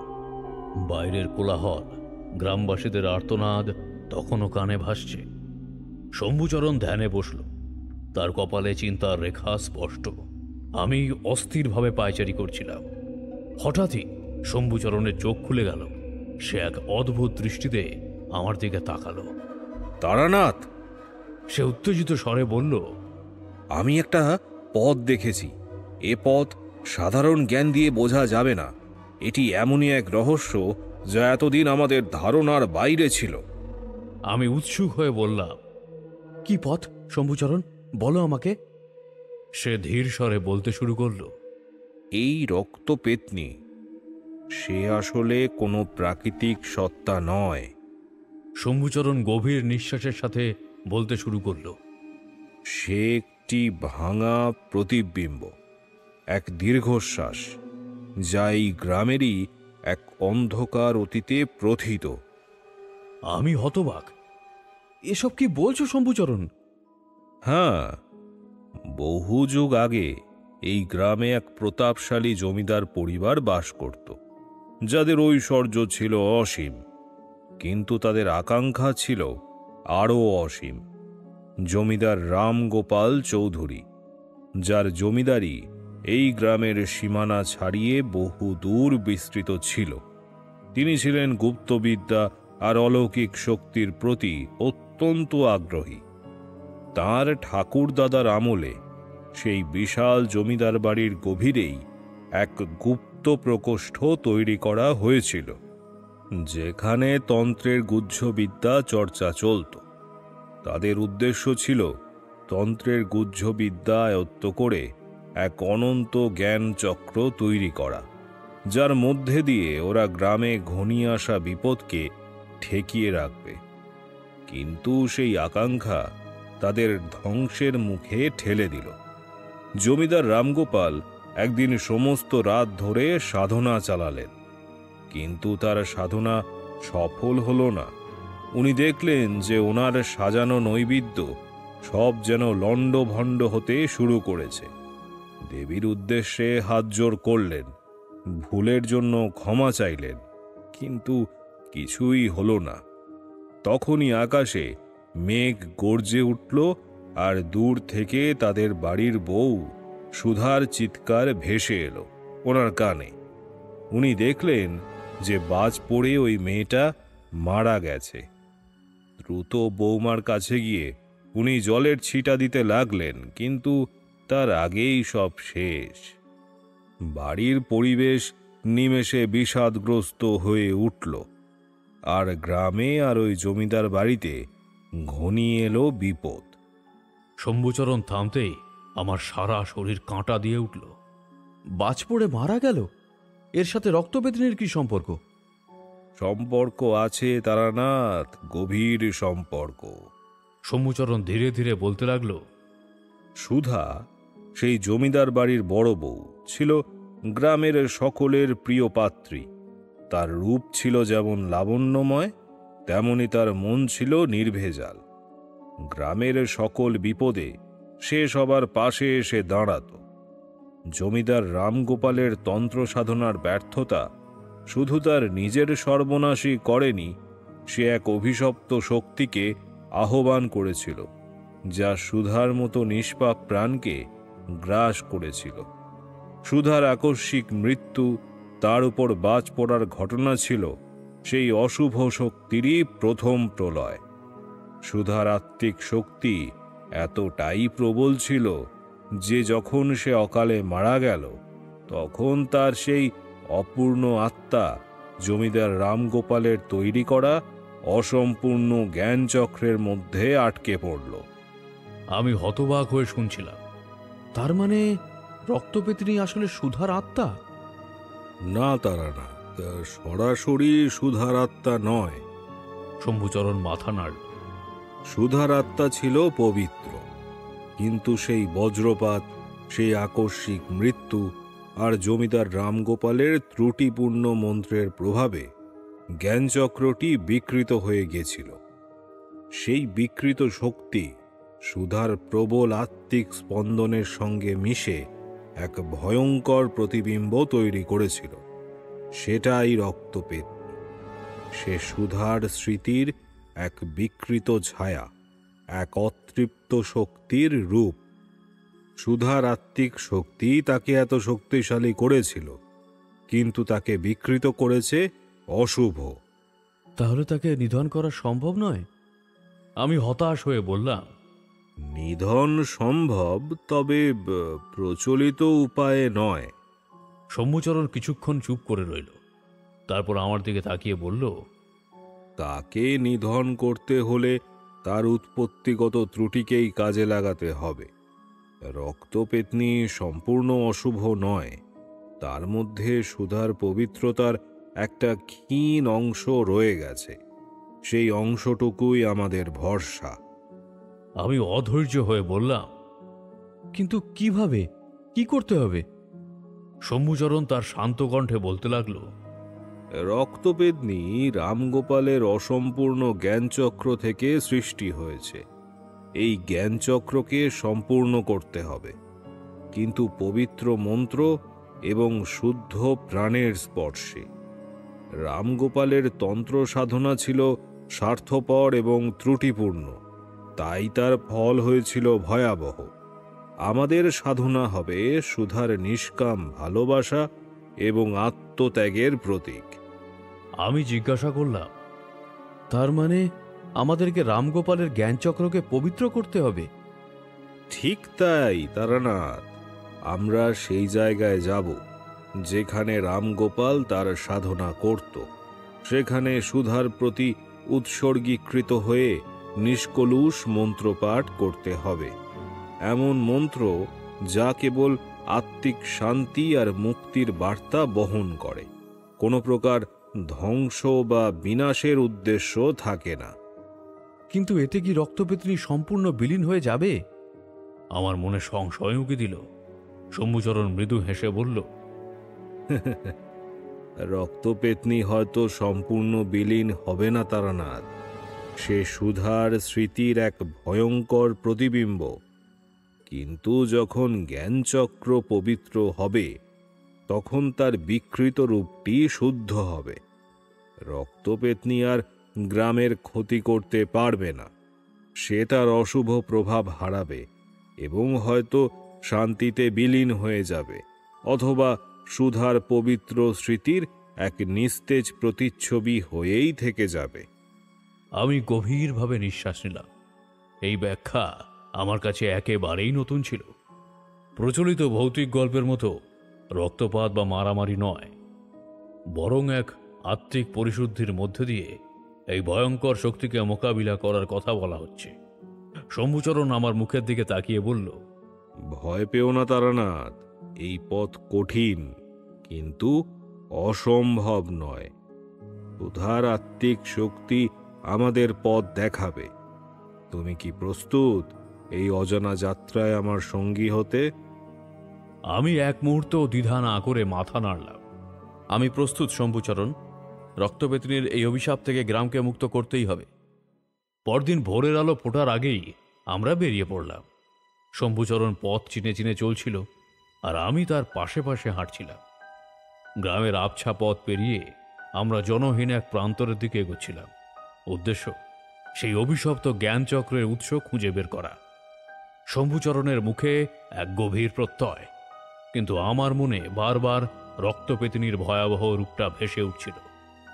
ঘণ্টাখানেক হাঁটার পর শম্ভুচরণ হঠাৎ থমকে দাঁড়ালো। তার কপালে বিন্দু বিন্দু ঘাম জমেছে, মুখটা ফ্যাকাশে। ক্ষীণ কণ্ঠে বলল সে, তারানাথ, আমার শরীরটা হঠাৎ বড় দুর্বল লাগছে। আমি শঙ্কিত হয়ে তাকে ধরলাম। শম্ভুচরণ টলতে টলতে মাটিতে বসে পড়ল। তার শরীরটা কাঁপছিল, জ্বর এসেছে মনে হলো। এ কি হলো শম্ভুচরণ? চলো কোনোখানে আশ্রয় নেওয়া যাক। ভাগ্যদেবীর সহায়তায় কিছুটা দূরে একটা ছোট গ্রামের আভাস দেখতে পেলাম। সেখানে দু চারটে কুড়ে ঘরের মাঝে একটা অপেক্ষাকৃত বড় মাটির বাড়ি চোখে পড়ল, যার সামনে তুলসীতলা। দেখে মনে হলো কোনো ব্রাহ্মণের বাড়ি। আমরা সেই বাড়ির দিকে এগোলাম। দরজায় টোকা দিতেই একজন মাঝবয়সী ব্রাহ্মণ দম্পতি বেরিয়ে এলেন। তাদের মুখে উদ্বেগ। সব শুনে ব্রাহ্মণ ঠাকুর, তার নাম বাসুদেব চক্রবর্তী, তো তিনি আমাদের আশ্রয় দিতে রাজি হলেন। শম্ভুচরণকে ভেতরে নিয়ে গিয়ে শুইয়ে দেওয়া হলো। তার সারা শরীর জ্বরে পড়ছিল। শম্ভুচরণের অবস্থা দেখে বাসুদেব এবং তার স্ত্রী গৌরীদেবী চিন্তিত হয়ে পড়লেন। গৌরীদেবী গরম জল এনে তাঁর সেঁক দিতে লাগলেন, আর আমি তার পাশে বসে শম্ভুচরণের কপালে হাত বুলিয়ে দিচ্ছিলাম। কিন্তু জ্বর কিছুতেই নামছিল না। শম্ভুচরণ বারবার অসংলগ্ন প্রলাপ বকতে শুরু করল। জ্ঞানচক্র বিকৃত, সুধা। বাসুদেব বললেন, মনে হচ্ছে অশুভ শক্তির প্রভাব পড়েছে ওনার উপর। সাধারণ জ্বর নয় এটা। সেদিন রাত গভীর হতেই অদ্ভুত ঘটনা ঘটতে শুরু করলো। প্রথমে বাড়ির বাইরে থেকে বিচিত্র সব শব্দ ভেসে আসতে লাগলো, কান্নার মতো, আবার কখনো বিকট হাসির মতো। বাসুদেব প্রদীপের আলোয় ঘরের কোণে বসে চণ্ডীপাঠ করতে লাগলেন। গৌরীদেবী শম্ভুচরণের পাশে বসে বিড়বিড় করে ঠাকুরের নাম জপ করছিলেন। আমি তখনও শম্ভুচরণের কপালে জলপট্টি দিচ্ছিলাম। হঠাৎ ঘরের মধ্যে রাখা তুলসীতলার মাটি থেকে ধোঁয়া উঠতে শুরু করলো। ধোঁয়াটা ধীরে ধীরে ঘন হয়ে একটা আবছা রূপ নিতে লাগলো। সেটা ছিল এক বিকৃত নারী মূর্তি। তার চোখ দুটো যেন আগুনের গোলা, আর মুখ থেকে বিচিত্র একটা গর্জন বেরোচ্ছিল। রক্তবেদিনী! সে এখানেও এসে হাজির হয়েছে। বাসুদেবের মন্ত্রপাঠ থেমে গেল। গৌরীদেবী ভয়ে ভয়ে চোখ বন্ধ করে ফেললেন। আমি ভয়ে কাঠ হয়ে গেলেও শম্ভুচরণের দিকে তাকিয়ে দেখলাম তার মুখে কষ্টের ছাপ। এই বিপদ শম্ভুচরণকে আরো অসুস্থ করে তুলবে। আমি কোনো মতে নিজেকে সামলে নিয়ে ঘরের কোণে রাখা একটা লাঠি তুলে নিলাম। কিন্তু বুঝলাম রক্তপেতনীকে লাঠি দিয়ে আটকানো যাবে না। তার দৃষ্টি সরাসরি শম্ভুচরণের দিকে, যেন সে বুঝতে পেরেছে শম্ভুচরণই তার ধ্বংসের পথে কাঁটা। রক্তপেতনী ধীরে ধীরে শম্ভুচরণের বিছানার দিকে এগিয়ে আসছিল। তার বিকট রূপে ঘরটা ভরে উঠেছিল এক হিমশীতল ভয়ঙ্করতায়। বাসুদেব দুর্বল গলায় বললেন, ওকে ওকে থামান, ওকে শম্ভুচরণের কাছে ঘেঁষতে দেবেন না। কিন্তু কিভাবে? আমার মাথায় তৎক্ষণাৎ বিদ্যুৎ খেলে গেল। শম্ভুচরণ বলেছিল রক্তপেতনী হল সুধার স্মৃতির এক বিকৃত ছায়া, আর তার মধ্যে সুধার পবিত্রতার একটা ক্ষীণ অংশ রয়ে গেছে। তাহলে তার পবিত্রতাকে কাজে লাগাতে হবে। আমি কোনো কিছু না ভেবেই শম্ভুচরণের পাশে রাখা একটা ছোট রূপোর কৌটো থেকে কিছুটা চন্দন আর তুলসী পাতা নিয়ে নিলাম। বাসুদেব তার মন্ত্রপাঠ করতে করতে থামিয়ে দিয়েছিলেন। তাকে আমি সেই মন্ত্রপাঠ চালিয়ে যেতে বললাম। সেই মন্ত্র চলাকালীন আমি উচ্চস্বরে বলতে শুরু করলাম, সুধা, মা সুধা, তুমি পবিত্র, তুমি নিষ্পাপ, তোমার আত্মাকে মুক্তি দাও, এই বিকৃতির হাত থেকে নিজেকে মুক্ত করো। আমি চন্দনা তুলসী শম্ভুচরণের কপালে আর বুকে রাখলাম, আর বারবার সুধার পবিত্র নাম জপ করতে লাগলাম। রক্তবেতনী আমার দিকে তাকিয়ে এক বিকৃত হাসি হাসল, যেন আমাকে উপহাস করছে। কিন্তু আমার কথায় দৃঢ়তা ছিল। ভয় ছিল না। আমি শুধু সুধার পবিত্র আত্মার কথা ভাবছিলাম, তার নিষ্কলুষ ভালোবাসার কথা ভাবছিলাম। আশ্চর্যজনকভাবে রক্তপেতনির আকারটা ধীরে ধীরে ছোট হতে শুরু করল, তার তীব্রতা যেন কমে আসছে। বাসুদেব অবাক হয়ে দেখলেন গৌরী দেবীর মুখ থেকে ভয়ের ছাপ কিছুটা কেটেছে। আমি আরো জোরে সুধাকে কথাগুলো বলতে লাগলাম। সুধা, তুমি শান্তি চাও, তুমি মুক্তি চাও, এই বিকৃতি তোমার আত্মার অংশ নয়। রক্তবেতনী এক বিকট আর্তনাদ করে উঠল, তারপর ধোঁয়ার মতো মিলিয়ে গেল। ঘরটা আবার শান্ত হল, শুধু প্রদীপের মৃদু আলো আর আমাদের দ্রুত শ্বাস প্রশ্বাসের শব্দ শোনা যাচ্ছিল। আমি হাঁপাতে হাঁপাতে শম্ভুচরণের দিকে তাকালাম, তার কপালে হাত দিলাম। জ্বর কিছুটা কমেছে, তার শ্বাস প্রশ্বাস স্বাভাবিক হচ্ছে। বাসুদেব আমার দিকে বিস্ময় আর শ্রদ্ধার দৃষ্টিতে তাকালেন। গৌরীদেবী স্বস্তির নিঃশ্বাস ফেললেন। শম্ভুচরণ চোখ খুলল, তার চোখ এখন আগের চেয়ে অনেক শান্ত। সে দুর্বল গলায় বলল, তারানাথ, তুমি তুমি বাঁচিয়েছ। আমি হেসে ফেললাম। আমি বাঁচাইনি শম্ভুচরণ, তোমারই কথা কাজে লাগিয়েছি। সুধার পবিত্র শক্তি এই বিপদ কাটিয়ে দিয়েছে। আমরা সেদিন রাতে আর ঘুমালাম না। শম্ভুচরণ আস্তে আস্তে সুস্থ হয়ে উঠছিল, কিন্তু রক্তবেতনীর সেই অপ্রত্যাশিত আগমন আমাদের নিশ্চিত করল যে এই অভিশাপ থেকে মুক্তি পেতে হলে আমাদের দ্রুত সেই জ্ঞানচক্রের কাছে পৌঁছতেই হবে। পরদিন সকালে শম্ভুচরণ অনেকটাই সুস্থ।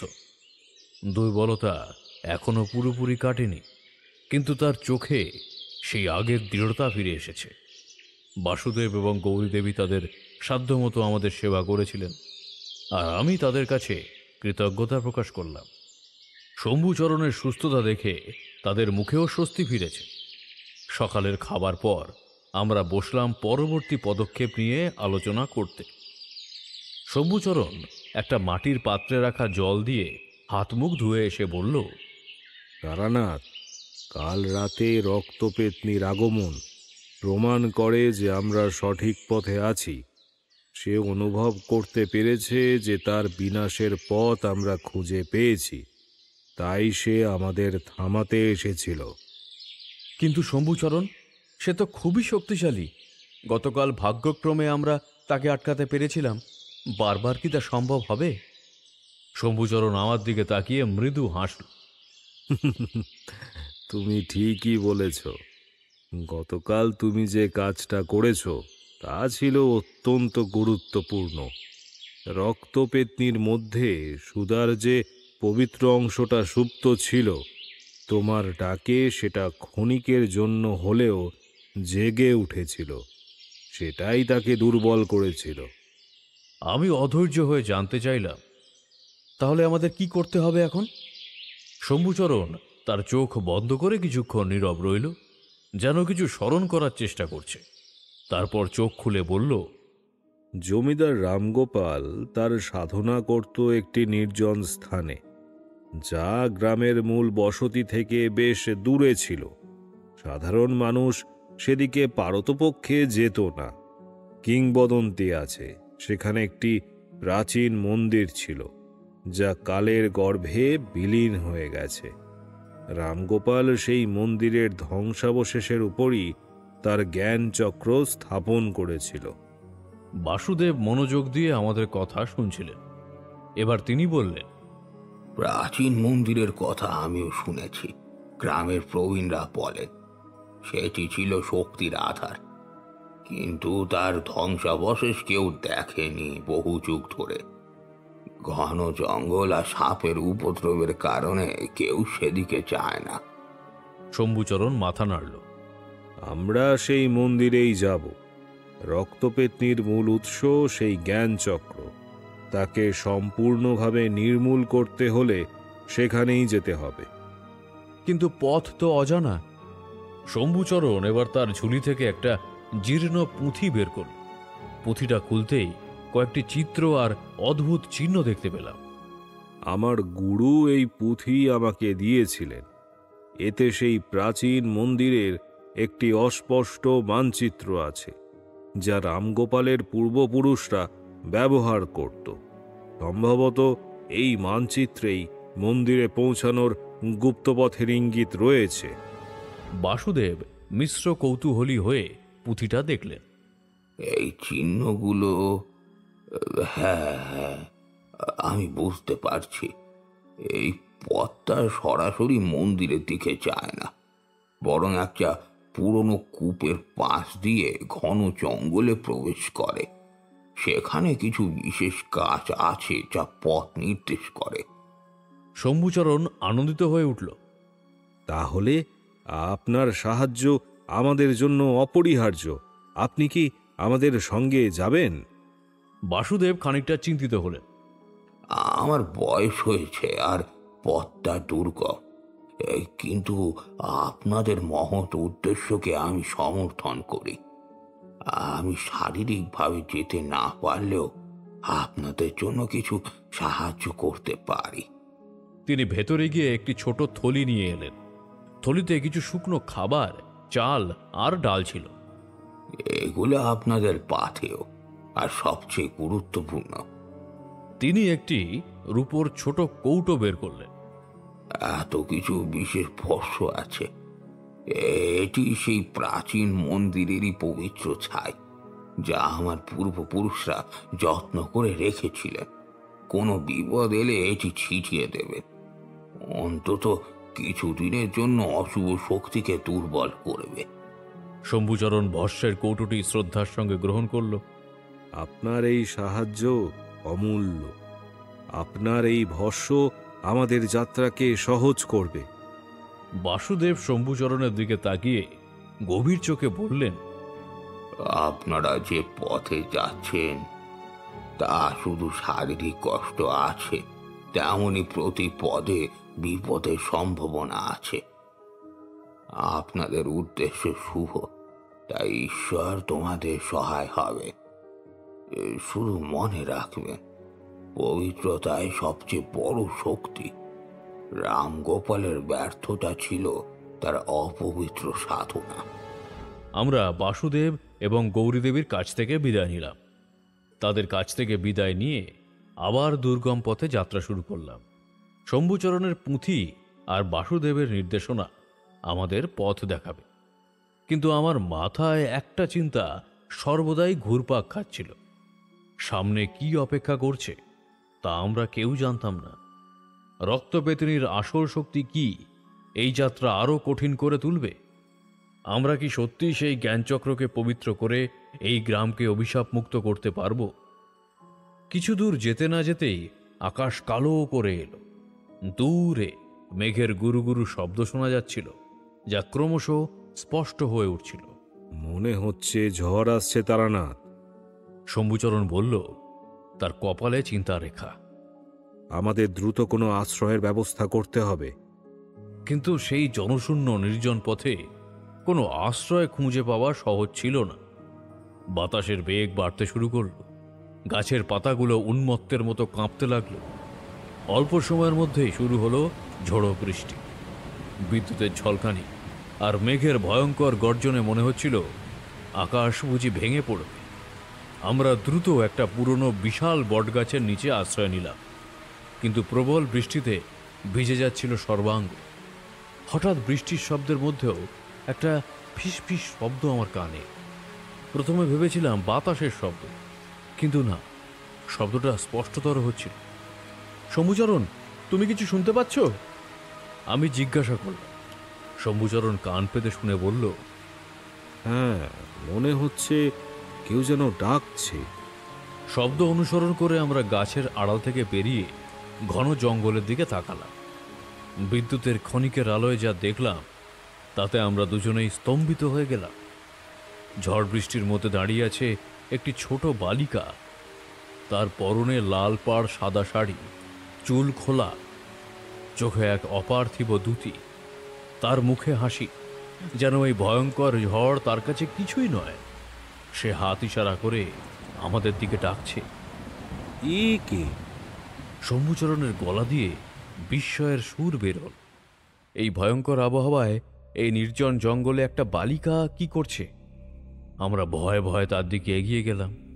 বালিকাটি এবার মধুর কণ্ঠে বলল, ভয় পেও না পথিকেরা, তোমরা সঠিক পথেই আছো।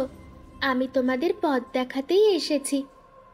তার কথাগুলো কেমন যেন একটা গভীর শান্তির অনুভূতি জাগিয়ে তুলল। শম্ভুচরণ তার দিকে তাকিয়ে শ্রদ্ধায় নত হল। আমি বুঝতে পারছিলাম না এ কে, কিন্তু তার চোখ দুটোতে এমন কিছু ছিল যা আমাকে মন্ত্রমুগ্ধ করে রেখেছিল। বালিকাটি এরপর আমাদের পথ দেখাল। সে দ্রুত গতিতে ঘন জঙ্গলের মধ্যে দিয়ে এগিয়ে যাচ্ছিল, আর আমরা তাকে অনুসরণ করছিলাম।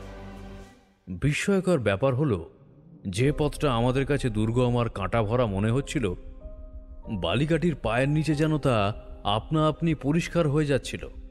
তার প্রতিটি পদক্ষেপে যেন একটা অলৌকিক আলো ফুটে উঠছিল, যা আমাদের পথ আলোকিত করছিল। সে চলতে চলতে বলল, জমিদার রামগোপাল মন্দিরের পবিত্রতাকে অপবিত্র করেছিল। সে জ্ঞান চক্রকে নিজের কুৎসিত উদ্দেশ্য সাধনের জন্য ব্যবহার করেছিল, কিন্তু সেই শক্তিকে পবিত্র করা সম্ভব যদি তোমাদের উদ্দেশ্য পবিত্র হয়। তার কথা শুনে আমার গা শিউরে উঠল। এ তো সাধারণ বালিকা নয়। সে কিভাবে আমাদের উদ্দেশ্য, রামগোপাল বা জ্ঞানচক্রের কথা জানে? শম্ভুচরণের চোখেও একই প্রশ্ন দেখলাম। তবে সে নীরব রইল। আমরা তার পিছু পিছু চলতে লাগলাম। জঙ্গল যতই ঘন হচ্ছিল, ততই মনে হচ্ছিল আমরা কোনো এক অজানা রহস্যের গভীরে প্রবেশ করছি। বালিকাটি হঠাৎ একটি প্রাচীন বটগাছের সামনে এসে থামল, যার চারপাশে সাপ আর লতাপাতার জট। এখানেই সেই গুপ্তপথের প্রবেশদ্বার। আর কিছুক্ষণের মধ্যেই তোমরা মন্দিরের ধ্বংসাবশেষ দেখতে পাবে। সেদিকে তাকিয়ে দেখলাম গাছটির নিচে একটি ছোট্ট পাথরের দরজা, যা লতাপাতায় প্রায় ঢাকা পড়ে আছে। দরজাটা দেখে মনে হচ্ছিল এটি বহু শতাব্দী ধরে কেউ স্পর্শ করেনি। বালিকাটি এবার আমাদের দিকে পূর্ণ দৃষ্টিতে তাকালো। তার চোখ দুটো যেন মহাবিশ্বের সকল জ্ঞান ধারণ করে আছে। তার মুখে এক দিব্য হাসি। সে বলল, আমি দেবী কালী। আমি তোমাদের পথ দেখানোর জন্যই এসেছি। তোমাদের উদ্দেশ্য মহৎ, আর পবিত্রতাই তোমাদের সবচেয়ে বড় শক্তি। এগিয়ে যাও, তোমাদের বিজয় সুনিশ্চিত। তার কথা শেষ হতেই বালিকাটি ধীরে ধীরে মিলিয়ে যেতে শুরু করল। প্রথমে তার অবয়ব অস্পষ্ট হয়ে গেল, তারপর আলোর এক ঝলকানিতে সে সম্পূর্ণ অদৃশ্য হয়ে গেল, যেন সে কখনো ছিলই না। আমরা দুজনেই হতবাক হয়ে দাঁড়িয়ে রইলাম। এই মাত্র যা ঘটল তা বিশ্বাস করা কঠিন ছিল। তাহলে কি মা কালী নিজেই আমাদের পথ দেখাতে এসেছিলেন? আমার মনে এক অভূতপূর্ব শক্তি ও সাহস সঞ্চারিত হল। শম্ভুচরণের মুখেও এক দৃঢ় প্রতিজ্ঞার ছাপ। আমরা দুজনেই জানতাম এই যাত্রা এখন আর কেবল একটি গ্রামের অভিশাপ মুক্তির জন্য নয়, এটি ছিল পবিত্রতা আর অপবিত্রতার এক যুদ্ধ, যেখানে স্বর্গীয় শক্তি আমাদের সঙ্গে রয়েছে। সেই পাথরের দরজার দিকে তাকিয়ে আমরা দীর্ঘশ্বাস ফেললাম। আমাদের সামনে অপেক্ষা করছিল রামগোপালের জ্ঞানচক্র, রক্তপেতনির মূল উৎস, এবং সম্ভবত এক ভয়াবহ যুদ্ধ। দেবী কালীর অলৌকিক আবির্ভাবের পর আমাদের মন থেকে সব ভয় দূর হয়ে গিয়েছিল। মনে হচ্ছিল যেন এক অদৃশ্য শক্তি আমাদের ঘিরে রেখেছে। সেই ভয়ঙ্কর ঝড়ের রাতেও আমাদের ভেতরে এক অদ্ভুত প্রশান্তি নেমে এসেছিল। শম্ভুচরণ দ্রুত পাথরের দরজার দিকে এগিয়ে গেল। লতা পাতা সরাতেই একটা ঠান্ডা স্যাঁতস্যাঁতে বাতাস আমাদের মুখে এসে লাগলো। শম্ভুচরণ তার পুঁথি বের করে আবারও কিছু চিহ্ন মেলাতে লাগলো। এটাই পথ তারানাথ। এই সুড়ঙ্গের মধ্য দিয়েই মন্দিরের ধ্বংসাবশেষে পৌঁছাতে হবে। বাসুদেব ঠিকই বলেছিলেন, এখানে সাপ আর পোকামাকড়ের উপদ্রব প্রচুর, সাবধানে এগোতে হবে। আমরা মশাল জেলে সুড়ঙ্গের ভেতরে প্রবেশ করলাম। প্রথমটায় বেশ সংকীর্ণ হলেও কিছুটা গভীরে যেতেই সুড়ঙ্গটা প্রশস্ত হয়ে গেল। দেওয়ালগুলোতে প্রাচীন খোদাই করা কিছু লিপি আর অদ্ভুত চিত্র দেখতে পাচ্ছিলাম। যা দেখে মনে হচ্ছিল এগুলি কোনো অজানা ভাষার প্রতীক। বাতাসে একটা ভ্যাপসা গন্ধ, যেন বহু শতাব্দী ধরে সূর্যের আলোও এখানে প্রবেশ করেনি। পায়ের নিচে ভেজা মাটি আর পাথরের নুড়ি, মাঝে মাঝে বাদুড়ের ডানা ঝাপটানোর শব্দ, আর দূরে জলের কুলকুল ধ্বনি ভেসে আসছিল। আমরা ধীরে ধীরে এগোতে লাগলাম। শম্ভুচরণ মন্ত্র উচ্চারণ করছিল বিড়বিড় করে, আর আমি তার পাশে সতর্কভাবে হাঁটছিলাম। বেশ কিছুক্ষণ হাঁটার পর সুড়ঙ্গটা হঠাৎই শেষ হয়ে গেল। সামনে একটা বড় পাথরের দেওয়াল, আর দেওয়ালের মাঝখানে একটা বিশাল ফাটল। ফাটল দিয়ে ভেতরে প্রবেশ করতেই আমরা এক বিশাল ভূগর্ভস্থ কক্ষে এসে পড়লাম। কক্ষের ঠিক মাঝখানে একটা প্রাচীন ভাঙা বেদির মতো কিছু একটা দেখা যাচ্ছিল। চারপাশে পাথরের স্তম্ভগুলো ভেঙে চুরে ছড়িয়ে ছিটিয়ে আছে, আর সিলিং থেকে শিকড়ের মতো কিছু ঝুলছে। এই জায়গাটাই যে জমিদার রামগোপালের গুপ্ত সাধনার স্থান, তা বুঝতে আমাদের বাকি রইল না। বাতাসে একটা তীব্র বীভৎস গন্ধ ভেসে আসছিল, যেন অনেক দিন ধরে পচে যাওয়া কিছু। এই গন্ধে আমার গাটা গুলিয়ে উঠছিল। শম্ভুচরণ মুহূর্তের মধ্যে অস্থির হয়ে উঠল। সাবধান তারানাথ, এখানে রক্তপেত্নীর শক্তি প্রবল। এই জায়গা তার ক্ষমতার উৎস। ঠিক তখনই একটা বিকট চিৎকারের শব্দে পুরো কক্ষটা কেঁপে উঠল। পাথরের স্তূপের আড়াল থেকে বেরিয়ে এলো রক্তপেত্নী। গতকালের থেকেও সে যেন আজ আরো বেশি ভয়ঙ্কর, আরো বেশি শক্তিশালী। তার চোখ দুটো যেন জ্বলন্ত অঙ্গারের মতো লাল, আর তার লম্বা নখগুলো দেখে মনে হচ্ছিল যেন মুহূর্তের মধ্যে আমাদের ছিন্ন ভিন্ন করে দেবে। তার মুখে এক হিংস্র হাসি, যা দেখে মনে হচ্ছিল সে আমাদের জন্য অপেক্ষা করছিল। তোমরা এসেছ পোকা মানুষেরা। তার কণ্ঠস্বর বিকট বাজখায় শোনালো। তোমাদের সাহস দেখে আমি অবাক হচ্ছি, কিন্তু আজ তোমাদের শেষ দিন। আমার বিনাশের পথ খুঁজতে এসেছো না? তোমরা নিজেরাই বিনাশ হয়ে যাবে। সে বিদ্যুতের গতিতে আমাদের দিকে ধেয়ে এলো। শম্ভুচরণ মুহূর্তের মধ্যে তার ঝুলি থেকে বাসুদেবের দেওয়া সেই রূপোর কৌটোটা বের করে আনলো। কৌটো খুলতেই তার থেকে কিছু পবিত্র ভস্য বেরিয়ে এলো, যা সে রক্তবেদিনীর দিকে ছিটিয়ে দিল।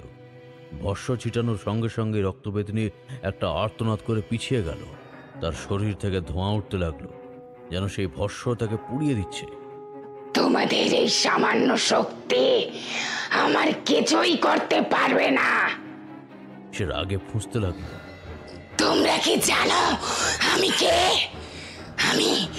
আমি এই গ্রামের সকল দুঃখ আর অপবিত্রতার প্রতিচ্ছবি। আমাকে তোমরা বিনাশ করতে পারবে না। শম্ভুচরণ আমার দিকে তাকালো, তার চোখে দৃঢ়তা। তারানাথ, ওর মধ্যে সুধার যে পবিত্র অংশটা আছে তাকে আবার জাগিয়ে তুলতে হবে। তোমার মন্ত্রের শক্তি প্রয়োগ করো। আমি জানি না কিভাবে, কিন্তু সেই মুহূর্তে আমার সমস্ত সত্তায় যেন একটা অদ্ভুত শক্তি ভর করলো। আমি চোখ বন্ধ করে মন্ত্র উচ্চারণ করতে লাগলাম, যা গতকাল রক্তপেত্নীকে দুর্বল করেছিল। ওং রিং ক্লিং চামুন্ডায় বিচ্চে, ওং রিং ক্লিং চামুন্ডায় বিচ্চে। আমার মন্ত্রের সঙ্গে সঙ্গে কক্ষের বাতাসে একটা কম্পন শুরু হলো। রক্তপেত্নী যন্ত্রণায় ছটফট করতে লাগলো, যেন তার ভেতরে থাকা পবিত্র সত্তা আর অপবিত্র সত্তার মধ্যে এক ভয়াবহ যুদ্ধ শুরু হয়ে গেছে। তার ভয়ঙ্কর রূপটা যেন ধীরে ধীরে ম্লান হয়ে আসছিল। আমি অনুভব করতে পারছিলাম আমার মন্ত্রের শক্তি তার অপবিত্র শক্তিকে গ্রাস করছে, কিন্তু এই শক্তি প্রয়োগ করতে আমার শরীর নিস্তেজ হয়ে আসছিল। মনে হচ্ছিল আমার শরীরের সমস্ত শক্তি মন্ত্রের মধ্যে দিয়ে বেরিয়ে যাচ্ছে। আমি কি পারবো? আমার মন্ত্রের তীব্রতা যত বাড়ছিল, রক্তপেত্নীর আর্তনাদ তত তীক্ষ্ণ হয়ে উঠছিল। তার ভয়ঙ্কর রূপটা ধীরে ধীরে ফিকে হতে শুরু করলো। একসময় তার শরীর থেকে কালো ধোঁয়া বেরিয়ে আসতে লাগলো, আর সে মাটিতে লুটিয়ে পড়ল। কিন্তু এ তার শেষ নয়, আমি জানতাম। শম্ভুচরণ দ্রুত আমার পাশে এসে দাঁড়ালো। তারানাথ, জ্ঞানচক্র, ওর শক্তিকে সম্পূর্ণভাবে নির্মূল করতে হলে জ্ঞানচক্রকে পবিত্র করতে হবে, দ্রুত। আমার শরীর তখন কাঁপছিল, মাথা ঘুরছিল, মনে হচ্ছিল শরীরের সমস্ত শক্তি নিঃশেষ হয়ে গেছে। কিন্তু আমি জানতাম এই মুহূর্তে থামলে সব চেষ্টা ব্যর্থ হবে। রক্তবেদনী তখনও মাটিতে ছটফট করছিল, যেন এক অবর্ণনীয় যন্ত্রণায় ভুগছে। তার শরীর থেকে নির্গত হচ্ছিল পচা গন্ধ আর কালো বাষ্প। সেই মুহূর্তেই আমার মনে পড়ল দেবী কালীর কথা। পবিত্রতাই তোমাদের সবচেয়ে বড় শক্তি। আর মনে পড়ল বাসুদেব প্রদত্ত সেই ভস্যের কৌটোর কথা। শম্ভুচরণ আমার হাত থেকে কৌটোটা প্রায় ছিনিয়ে নিল। সে দ্রুত ভাঙা বেদের দিকে এগিয়ে গেল, যেখানে জ্ঞান চক্রের অবশেষ পড়েছিল। চক্রটি তখনও কালো আর অপবিত্র শক্তির দ্বারা আবৃত ছিল। শম্ভুচরণ কৌটো থেকে সমস্ত ভস্য বের করে চক্রের উপর ছিটিয়ে দিল। পবিত্র ভস্য চক্রের উপর পড়তেই এক ঝলক তীব্র সাদা আলোয় পুরো কক্ষ উদ্ভাসিত হয়ে উঠল। সেই আলোর ছটায় কালো ধোঁয়া আর বাষ্প মুহূর্তের মধ্যে বিলীন হয়ে গেল। রক্তবেদনী একটা শেষ আর্তনাদ করে উঠল, যা কানে তালা লাগিয়ে দেওয়ার মতো। সেই আর্তনাদ ধীরে ধীরে ক্ষীণ হয়ে এলো, আর তার শরীরটা ধীরে ধীরে মিলিয়ে যেতে লাগলো, যেন বাতাসে মিশে যাচ্ছে। তার জায়গায় পড়ে রইল শুধু কিছু ছাই আর একটা তীব্র বিষণ্ণতার রেশ। মনে হলো যেন যুগ যুগ ধরে জমাট বাঁধা এক অভিশাপের বোঝা আজ হালকা হলো। আলো নিভে যেতেই কক্ষের মধ্যে আবার সেই ভ্যাপসা অন্ধকার ফিরে এলো, কিন্তু এবারের অন্ধকারটা আর ভীতিকর ছিল না। শম্ভুচরণ জ্ঞান চক্রের দিকে তাকালো। চক্রটি এখন পরিষ্কার, তার কালো রং মুছে গিয়ে এক ধরনের শুভ্র দ্যুতি বেরোচ্ছিল। বোঝা যাচ্ছিল চক্রটি আবার তার পবিত্রতা ফিরে পেয়েছে। আমরা আমরা সফল হয়েছি, আমরা সফল হয়েছি তারানাথ। শম্ভুচরণ আনন্দ ও স্বস্তিতে আমার দিকে তাকালো। তার চোখে জল চিকচিক করছিল। জ্ঞানচক্র পবিত্র হয়েছে, রক্তপেতনির অভিশাপ থেকে এই গ্রাম আজ মুক্ত। আমার শরীরে আর এতটুকুও শক্তি ছিল না। আমি মাটিতে বসে পড়লাম। শম্ভুচরণ এসে আমাকে ধরে তুলল। আমাদের এখান থেকে বেরোতে হবে, সূর্য ওঠার আগে গ্রামে পৌঁছানো দরকার। আমরা ধীরে ধীরে সুড়ঙ্গ পথ ধরে বাইরের দিকে হাঁটতে লাগলাম। এবার পথটা যেন অনেক সহজ মনে হচ্ছিল। বাতাসটা হালকা। সকালের প্রথম আলো যখন আমাদের চোখে পড়ল, তখন এক অদ্ভুত সতেজতা অনুভব করলাম। সূর্যোদয়ের সেই দৃশ্য যেন আমাদের নতুন করে বাঁচার প্রেরণা দিল। জঙ্গল ভেদ করে গ্রামের দিকে এগোতে লাগলাম আমরা। মনে হচ্ছিল যেন এক নতুন পৃথিবীর দিকে হাঁটছি, যেখানে আর কোনো অন্ধকার নেই, কোনো অভিশাপ নেই। গ্রামের মানুষ তখনও ঘুমিয়ে।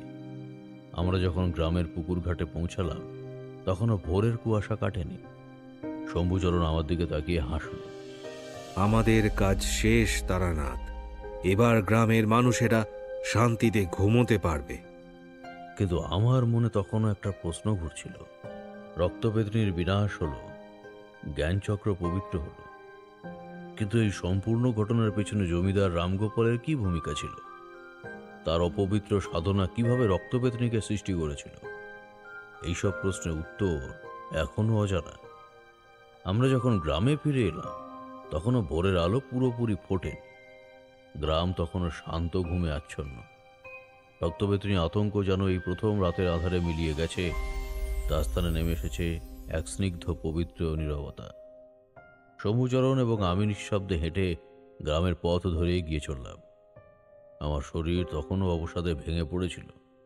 প্রতিটা পেশি জানান দিচ্ছিল দীর্ঘ পরিশ্রমের কথা, কিন্তু মন ছিল এক অদ্ভুত শান্তিতে ভরা। এই শান্তি সেই বিজয়ের, যা আমরা গতকাল রাতে ছিনিয়ে এনেছি। আমার বাড়ির পথ ধরে হাঁটতে হাঁটতে শম্ভুচরণের দিকে তাকালাম। তার মুখেও ছিল গভীর ক্লান্তি, চোখের নিচে কালচে দাগ, কিন্তু তার চোখ দুটোতে এক গভীর তৃপ্তির আভা জ্বলছিল। সে যেন তার জীবনের এক মহান ব্রত পূর্ণ করার আনন্দ অনুভব করছিল। আমি ভাঙা গলায় বললাম, তোমার সাহায্য ছাড়া এটা কখনোই সম্ভব হতো না। তুমি আমাদের পথ দেখিয়েছ, তুমি আমাকে সঠিক দিশা দিয়েছ। শম্ভুচরণ মৃদু হাসল। তার হাসিটা ভোরের আলোর মতোই স্নিগ্ধ। এ তো শুধু আমার কাজ ছিল তারানাথ, আসল শক্তি তো তোমার মধ্যেই ছিল। সুধার সেই পবিত্র অংশকে জাগিয়ে তোলার ক্ষমতা তোমার ছিল, আর সেই পবিত্রতাই আজ আমাদের জয় এনে দিয়েছে। দেবী কালী তোমাকেই বেছে নিয়েছিলেন এই মহান কাজের জন্য। গ্রামের কাছে এসে আমরা থমকে দাঁড়ালাম। দিনের আলো সবে ফুটছে, আর চারপাশের বাতাসটা যেন নতুন করে প্রাণ ফিরে পেয়েছে।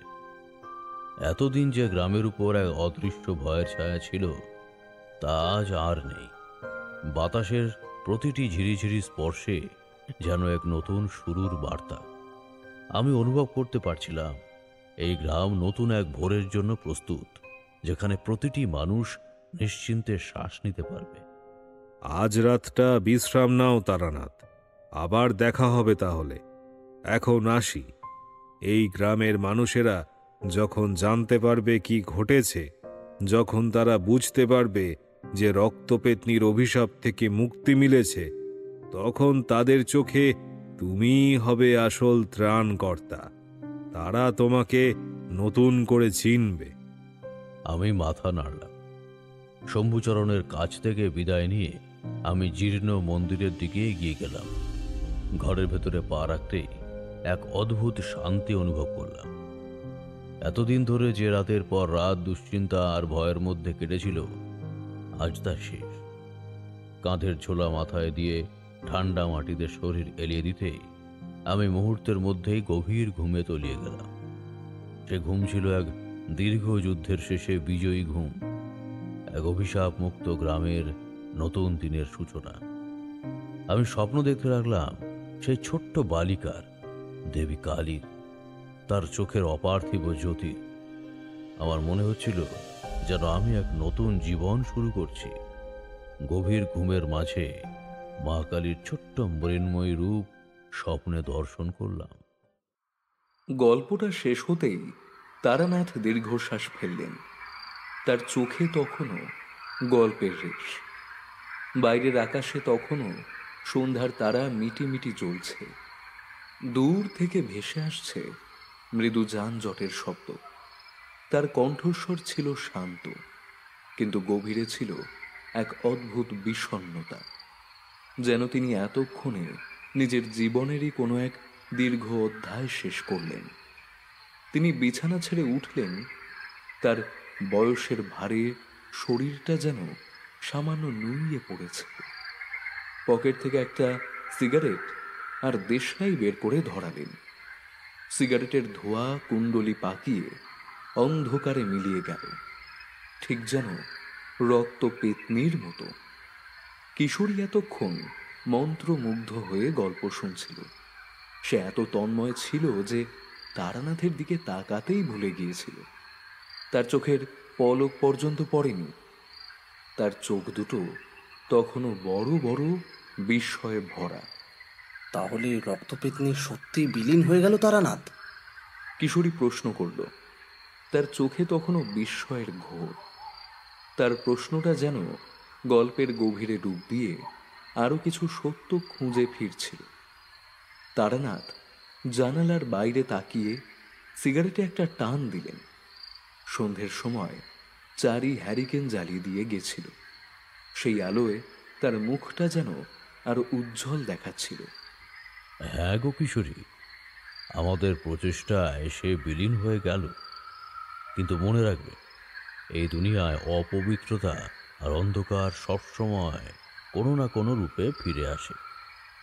আসল যুদ্ধটা বাইরের কোনো ভয়ঙ্কর শত্রুর সাথে নয়, আসল যুদ্ধটা সবসময় নিজেদের ভেতরের অপবিত্রতা, লোভ আর ভয়ের সাথে।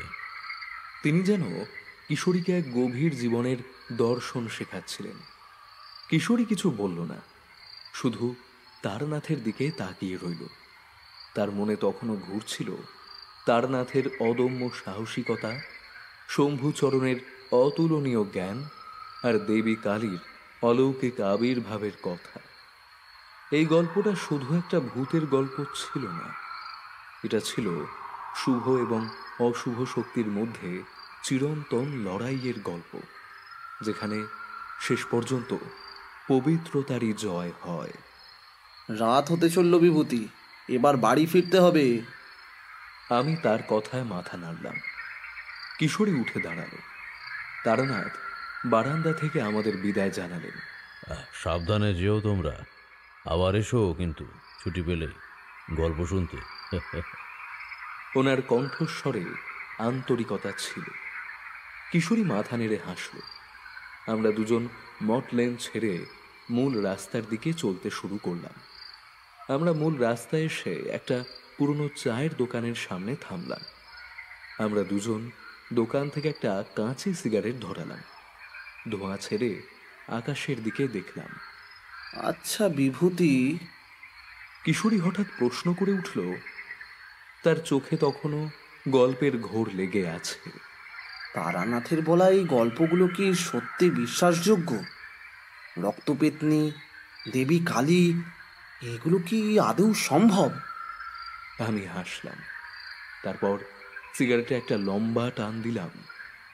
বিশ্বাস অবিশ্বাস বলে কিছু নেই কিশোরী। পৃথিবীতে অনেক কিছু আছে যা আমরা চোখে দেখি না, কিন্তু তার অস্তিত্ব আছে। আলো থাকলে অন্ধকারও থাকবে। আসল কথা হলো, গল্পগুলো আমাদের কি শেখাচ্ছে?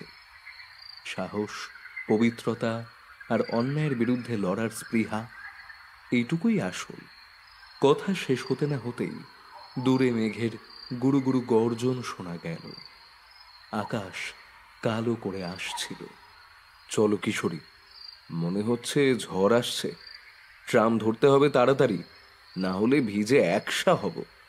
আমরা দ্রুত পায়ে ট্রাম স্টপের দিকে এগিয়ে গেলাম।